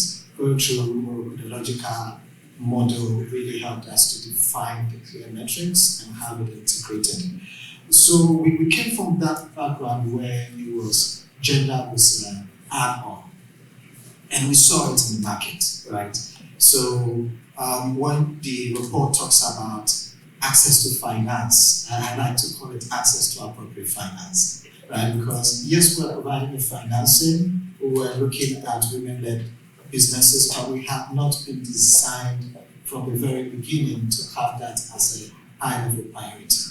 And the way to approach it then was to have pre-investment TA. We found very soon that it works if the company needs to address certain things, and when the issues we are talking about are very entrenched, just a quick fix, 2-3 months pre-investment TA wouldn't cut it. Right, so one of the things we did was to shift our approach and then co-develop a women-led climate accelerator with InnoHub, so that whenever we found entrepreneurs we found interesting that realized that they needed more time, we could then refer them to that for that support, and then we can revisit them.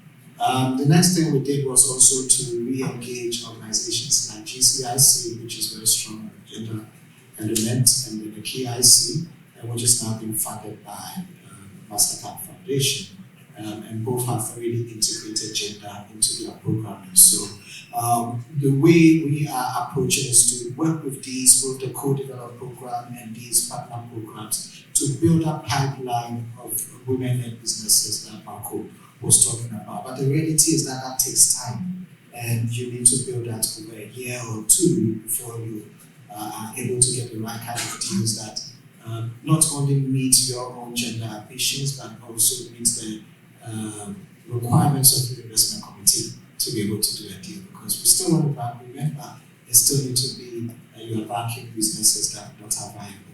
So what we have done to still support women climate entrepreneurs once we build this pipeline with these partners is to take a value chain approach. So we have a number of investments where our investment into these businesses have gone on to support women climate entrepreneurs. I'll talk about a number of these. The first one is we invested in a poultry feed company.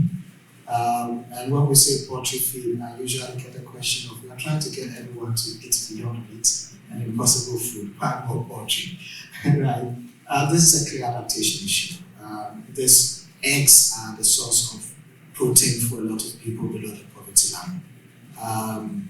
On top of that, with rising temperatures from climate change in places like West Africa, a lot of the birds that these smallholder farmers rely on for their income are having reduced yield in terms of eggs because of heat stroke.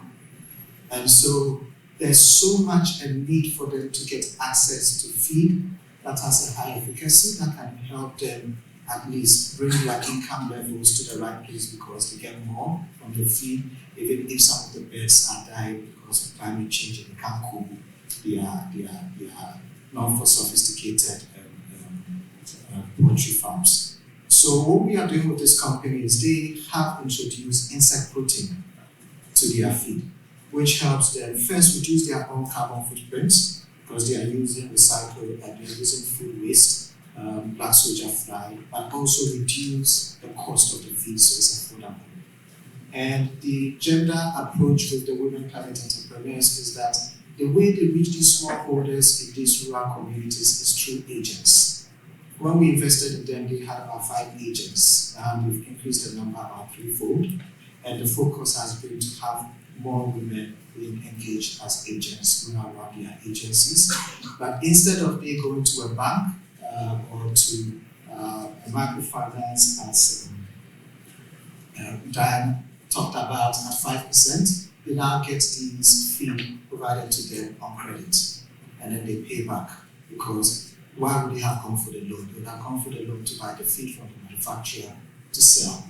And our poultry feed company gives them the feed on credit, and then when they sell, they pay off. So that is one way we are addressing it. Another company we invested, and with the poultry feed insect protein, one thing that the company is working on is they've done their insect farm, and they are now looking at setting up a number of insect farms across the country. And the plan here is to also work with women and youth entrepreneurs who they will train, provide the toolkit to set up the insect protein, and then they will buy it from them. Another company we invested in is called The Good Roll. They make toilet paper from bamboo. The good thing here is that they have markets in Europe, and so they source this bamboo from local farmers, and this allows them to also kind of improve their yield. But one of the challenges they've seen is carrying the bamboo all the way from the various locations to the factory. So they are developing a treasury business model where they will hire some entrepreneurs within the youth who will then run these and then lease the equipment to them and then they buy back from them. We just recently also invested in a solar company, and they work with installers, and they have a very high number of women installers that they've trained and work with. So these are, I would say, the way we approach it whilst we build a pipeline of women-led entrepreneurs. And as I mentioned earlier, internally we've also really looked at how do we translate just having a gender strategy to being a very gender responsive fund from our team, from our investment committee to our training. And so we started what we call an investment fellowship program, where every year we bring in fellows and we train them on climate finance and stuff. And just recently I was also trained as a trainer by Andy. So this, as part of this program for the training component for investment managers, I'm actually one of the trainers, and I did the training in Kenya and then in Nigeria as well. So it's also making sure that our investment professionals understand the issues and they think and realize that investing in gender is not just ticking the box, but there are good opportunities in there that we need to be concerned about. That's great. Thank you for mentioning that about the investment training program, because I actually meant to include that in my previous presentation, but I forgot. So that's really interesting. So you're a trainer now, an investment management trainer, and you can train other investors, like funds or angel investors, on how to invest with a climate gender lens. Is that right? Yeah, that's great. Okay, well, thanks for those comments and for sharing your work. 4 very different perspectives, 4 very different approaches, all with a gender climate lens. So when you think about the ecosystem approach and the fact that it takes an ecosystem to really support women climate entrepreneurs and allow them to thrive, when you look at the rest of the ecosystem, can you provide a recommendation, a specific recommendation that you have in terms of what else is needed beyond what your organization is working on? And I know that one of the conversations yesterday was around, or I believe one of the conversations yesterday was around how do you demonstrate that a business is actually contributing to climate change in a very direct way. So if you're able to sort of integrate that into your comments, that would be great as well. So maybe Judith, we'll start with you. Yes. So first off, how do other ecosystem players really I think help this whole movement? Definitely, I would say talk to each other more across, like from donors to funding institutes, from funding institutes to investors, from investors to intermediaries like us, to entrepreneurs within each other, also between each other, because there's multiple donors, there's multiple investment funds, and I think sometimes what can be tough for the entrepreneurs themselves, and also for us as intermediaries that are helping entrepreneurs access financing, is that we know that there's a lot of money out there, a lot of support out there. We can see that today, and it's very appreciated. But by the time that it's gone through all of the different sources and we see it, it's so fragmented. So even me, when my job is largely dedicated to finding these finance opportunities, it's really hard. And I don't know, for example, what is the portfolio of one donor or the other, or so you have to pick and choose and grab at those grants that are open at this specific timing. So that can be a very frustrating situation to be in. And of course, if more aggregation, more coordination was done, then I'm sure it's going to be a smoother process for the end user. And so I wish that more people would look at have empathy in terms of what is the end user, the entrepreneur going to see, and how can we actually, with the amount of funding we have, help them with these small adjustments. And then in terms of how to calculate actually impact to climate, I think more conversation needs to be had on how to tailor this to maybe the emerging context or the developing context, because at the end of the day, I think the ones that are emitting the carbon emissions are not the people that we're talking about today. They're the ones most affected and most vulnerable to it. So if we're going to talk about mitigation, I mean, that's part of the conversation, how to build stronger smart cities, this kind of thing. On the other hand, it's largely about climate adaptation and resilience. And so I think basically it's about how do we quantify this? Right, thank you. It's a very important question of what happens first. I'll use my fund as an example. Right, we were set up with the idea of catalyzing private capital. Now, when we started, we had quite a number of private capital sources that were interested. But most of their decision is driven by returns. And the important factor of is the perceived risk, something you are ready to take for the kind of return you are ready to return to them. And that means that for a vehicle like ours, we've had to work with the donor capital we had to prove to these private investors that these investments work. So it becomes an issue of timing. They have the interest. I've had private people walk up to me and say, I see the future, we are transitioning, I want to start doing investments in this space, but I need to understand it. And so is the funding then consensual or is it commercial from donors? it is a mix.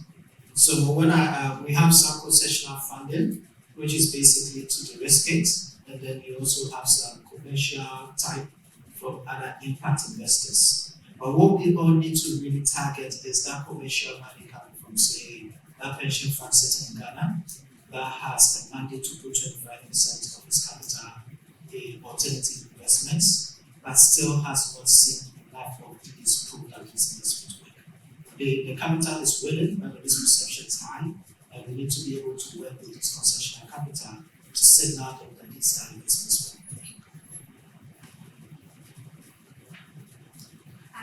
Thanks, Emily. And I have a question that comes back to some of the funds you were talking about. We were talking earlier about the size of funds, where donors can play a role. In the case of that, a lot of our financing is loans, like very concessional, 0%, 0% and all that, but it's still very hard to deploy in places like Africa because of the high credit risk, right? So in that sense, I'd be interested in knowing how big are these funds, right? Like the average size of our funds are between 200 and 300 million.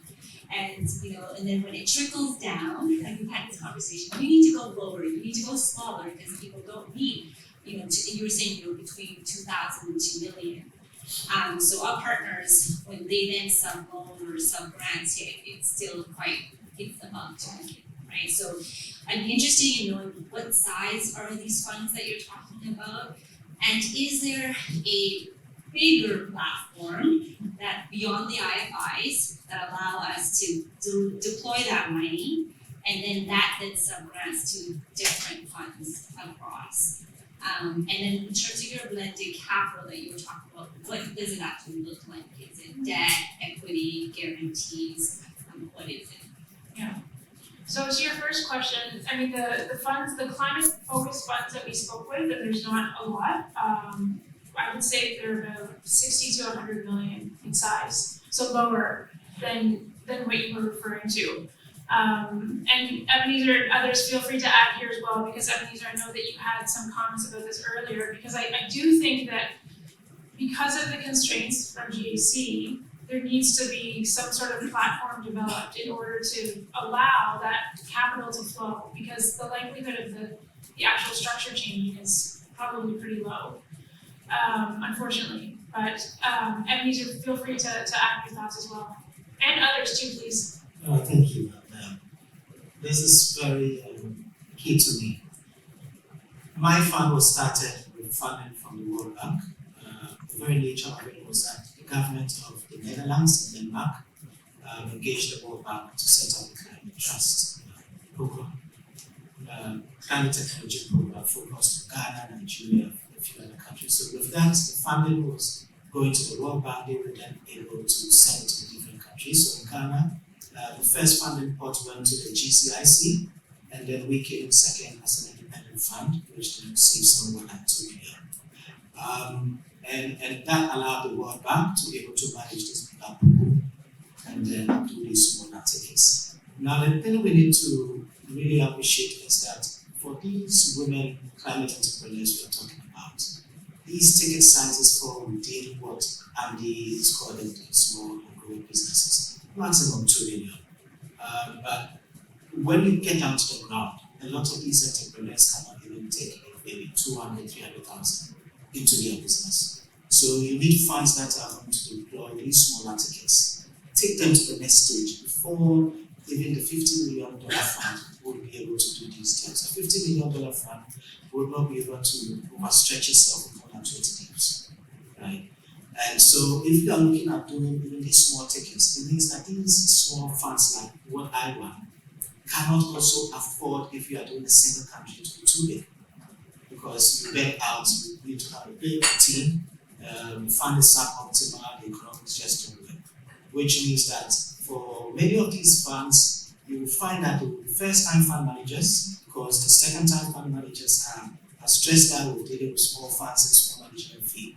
They've moved to 50 million, and once they go to 50 million, they have to do $2 million. None of these guys, the WUSC can't take 2 million.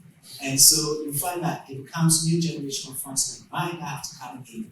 And this means that first-time fund manager, from credibility point of view, you can't start with something like 20 plus. You need to start with a smaller fund size. So it's already suboptimal. So you are dealing with about a $10 million fund. And that is where the challenge with GAC comes in. I've had this when we actually have it approved by the instrument and understand the challenge you're talking about. Because the instrument just didn't work right. We were looking at about 2 million. That instrument for the additional repayable grant just couldn't work. And it was quite frustrating because it's just that the ticket size doesn't match what you can deploy. And I think that an approach like what was done with the World Bank, with a multi-country approach, looking at local vehicles because of the size required, might be a way around this. So you can get a World Bank, because a lot of our money is deployed into the IFC, into the IFIs, right? We have 2 funds with the World Bank, 2 funds with the Intermediary Bank, 2 funds with the African Development Bank, right? So please go, it's brand new. So if you're able, then that's great, because that's one of our challenges. We actually don't hear on the ground whether or not funds themselves are accessing this type of money that is there. What are the terms for those? Like the African Development Bank, for example, are they actually supporting these smaller ticket sizes? So we have 2 set of funds with the African Development Bank. The first one is on purely climate. So we're working with the private and creating that enabling climate and the private sector. I don't know how big their ticket sizes are. I don't know, so I have to ask them, but I'm happy to set you up with our partner. The other fund that we have, so one is 130 million, the other one is 100 million, and it's working on agriculture and gender. So I'd have to go back and check to see exactly what it is, but it's very concessional. And Cam, to your second question, I mean, we didn't get into the details of what a blended finance structure would look like, but it makes me think. I'm actually wondering, and you might know this, or Aditi, you might know this. The convergence climate gender design window was what came of that, or I think the purpose of that was to develop.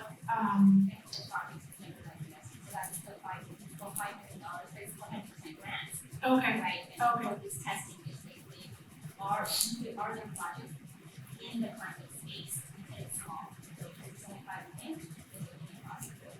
But they're looking to sort of develop structures of funds, correct? Yeah, and make the projects. Yeah. Bankable projects that hopefully then we can come in Right. in the future to fund. Okay. But they're still in the very early stages. Okay. We just started funding last year. Great. Any other questions before we move on to the next part of our afternoon? No? Okay. Thank you.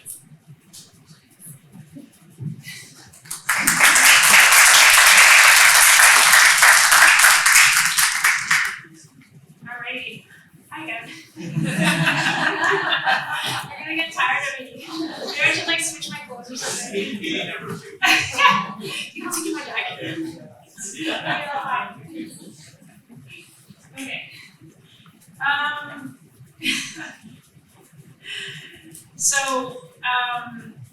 Yeah, we've heard from women climate entrepreneurs. We've heard the results of the research, seen the recommendations for the roadmap, and now we're gonna have a panel discussion with 4 fantastic panelists. So I'll invite them up now. So, Sione, Judith, Marco, and Ebenezer, please have a seat. And there's only 4 chairs, so I won't be able to sit with you. You mentioned field building, which I agree with. That's kind of the stage we're at. Gender Smart, the Gender Smart Summit just happened last week. I wasn't there, but from what I understand, the topic of gender and climate was pretty prominent, definitely more prominent in previous years. And then at COP, last year, I was told that people were very pleasantly surprised at how prominently this topic was featured. Cam, do you have any sense of what it will look like this year? Is that momentum continuing in terms of people's attention to very specific conversations about how do we address this nexus?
Okay, we're gonna wrap up soon, but first I just want you to imagine that we're 2 years ahead of today.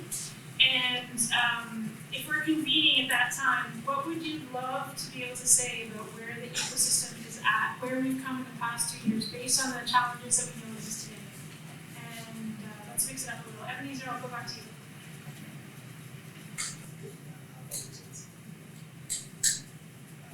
In 2 years, I want to hear that for every dollar we spent, more than 50 cents ended up in the balance sheet of the WCE.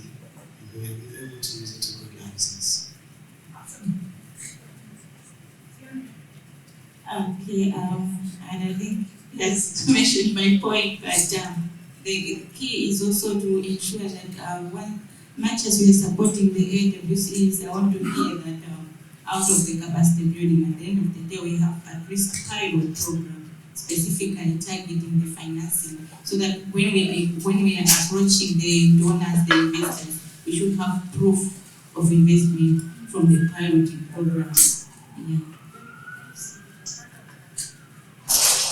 Yeah, I hope in 2 years' time, I don't have to answer no, I was not aware that Andy is doing work in this, that we're better connected with the initiatives that we're all looking at.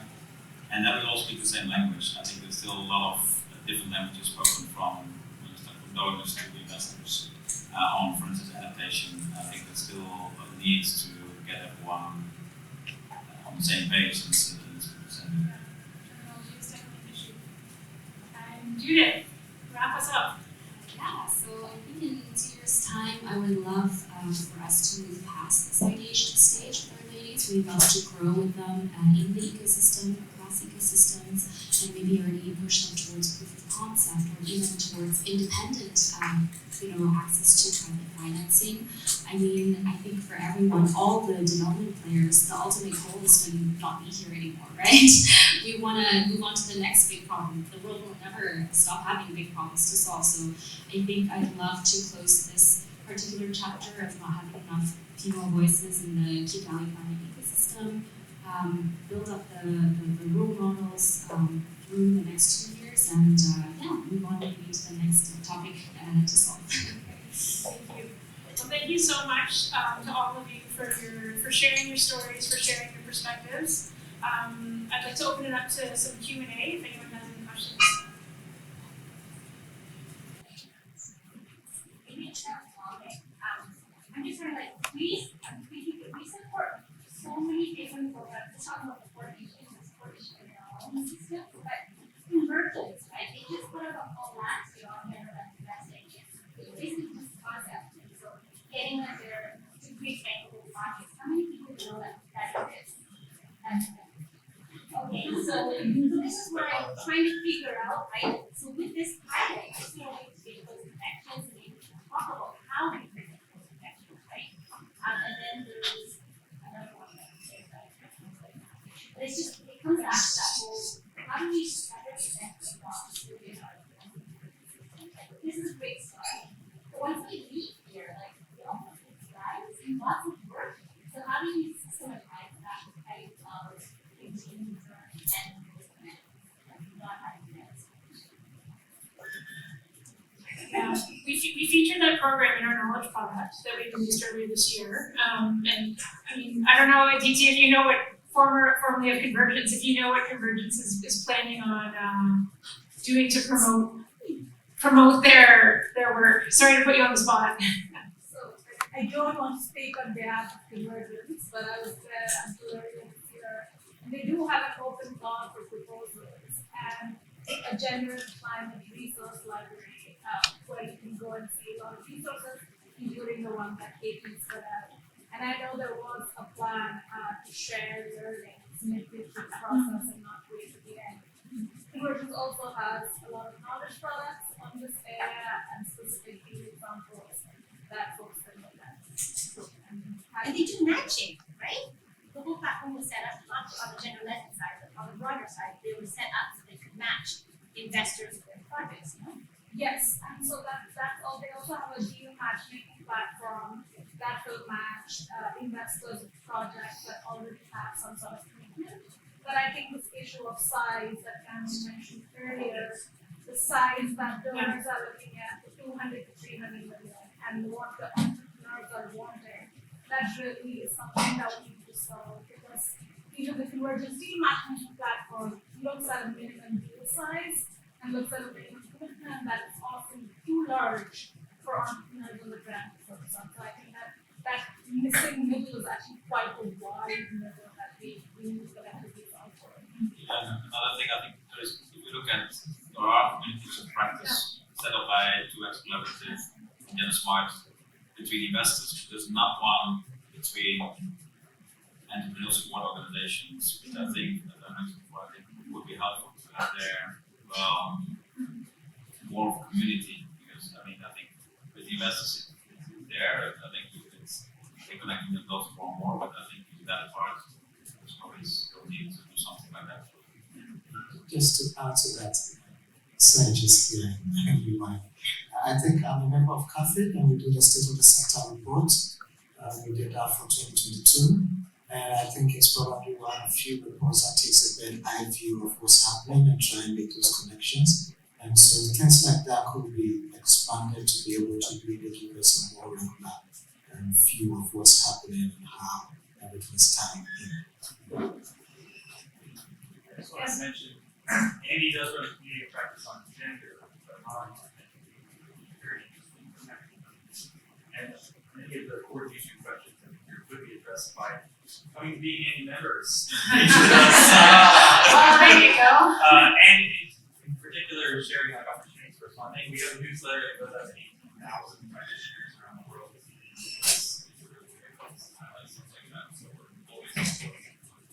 So is there demand for a working group on gender and climate? Since, I know you have a pretty big portfolio now of different initiatives. Yeah, actually, so the call for proposals that went out as part of this program was the highest number of responses to any RFP we've ever put out by a factor of about 3 times. So we have 500 applications for what was originally 3 awards.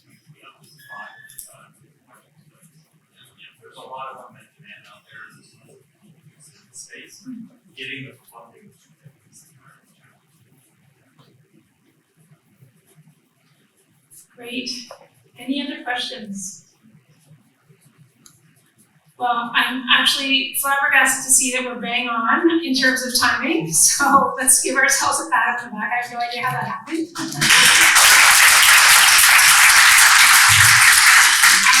I think someone is coming up now to wrap up. So can that person please come up? Thank you very much.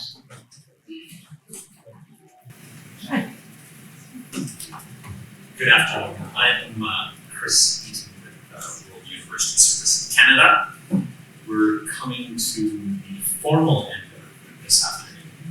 The formal end of 2 days for many more of us. And the formal end of a 2-year project of the Confederation of Canada ending this co-workers Canada's generous support. When we started this initiative, it wasn't obvious to many people that we would find a lot of women climate entrepreneurs. Devin, you've indicated that was not the case. Like lots of entrepreneurs, lots of women entrepreneurs, lots of climate entrepreneurs, but finding that grouping of women climate entrepreneurs we weren't sure about. And boy, were we wrong. And that was exemplified really by Diane and Sanita. Thank you for joining us and sharing your stories. But you reflect the many deserving, compelling, exciting dynamic of women entrepreneurs with great climate ideas deserving of support. I think our initiative also validated our focus on the ecosystem, on working with intermediaries who support women climate entrepreneurs. And thank you all for sharing your stories related to that work, the importance of that work. And I think what we have validated is the need for ongoing support to those intermediaries to build that system up, to further strengthen it, to make it reach larger numbers and different scales of entrepreneurs at whatever stage they are at. Our initiative also elucidated an insight, an assumption that we kind of knew, but it reinforced it very strongly. That's really about the power imbalances and social norms that affect women and climate entrepreneurs and restrict their access to the support services that they need to be successful. I think this is, of course, even further magnified by that mismatch between the kind of funds that are available and what entrepreneurs need at various stages of their entrepreneurial journey. That's a piece that we also have to figure out. And we've had lots of great ideas around that. And Lisa, thank you for some of yours. Devin, lots of ideas there. Lots of discussions with you, Ken, in the last couple of days related to doing this. But regardless, we have to collectively work to overcome the challenges that women climate entrepreneurs face in accessing all of these services. To really tap that potential for women entrepreneurs themselves, to create more dynamic, inclusive markets, economies, local economies where women entrepreneurs find themselves, and to increase the number, the variety, the relevance of the local climate solutions that will emerge from that process. So lots to do in that regard. Now, fortunately, in our project, we looked at all of these issues and we captured this in our roadmap. Now, it's a roadmap. It's not a detailed plan. Hopefully, it's a helpful tool for all of us to take some time to review, internalize, share with your colleagues, discuss with your colleagues, and someone used the word intentionality. And I think that's really critical to intentionally then integrate the thinking, the results of some of the work that we have done over the last 2 years, that we've discussed over the last 2 days in your future work. And in doing so, let's commit ourselves to supporting a smart business and climate decision, which is, as Diana says, invest in women. So thank you all for joining us today.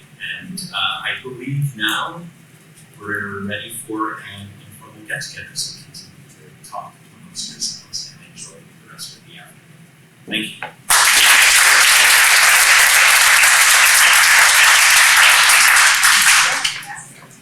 you.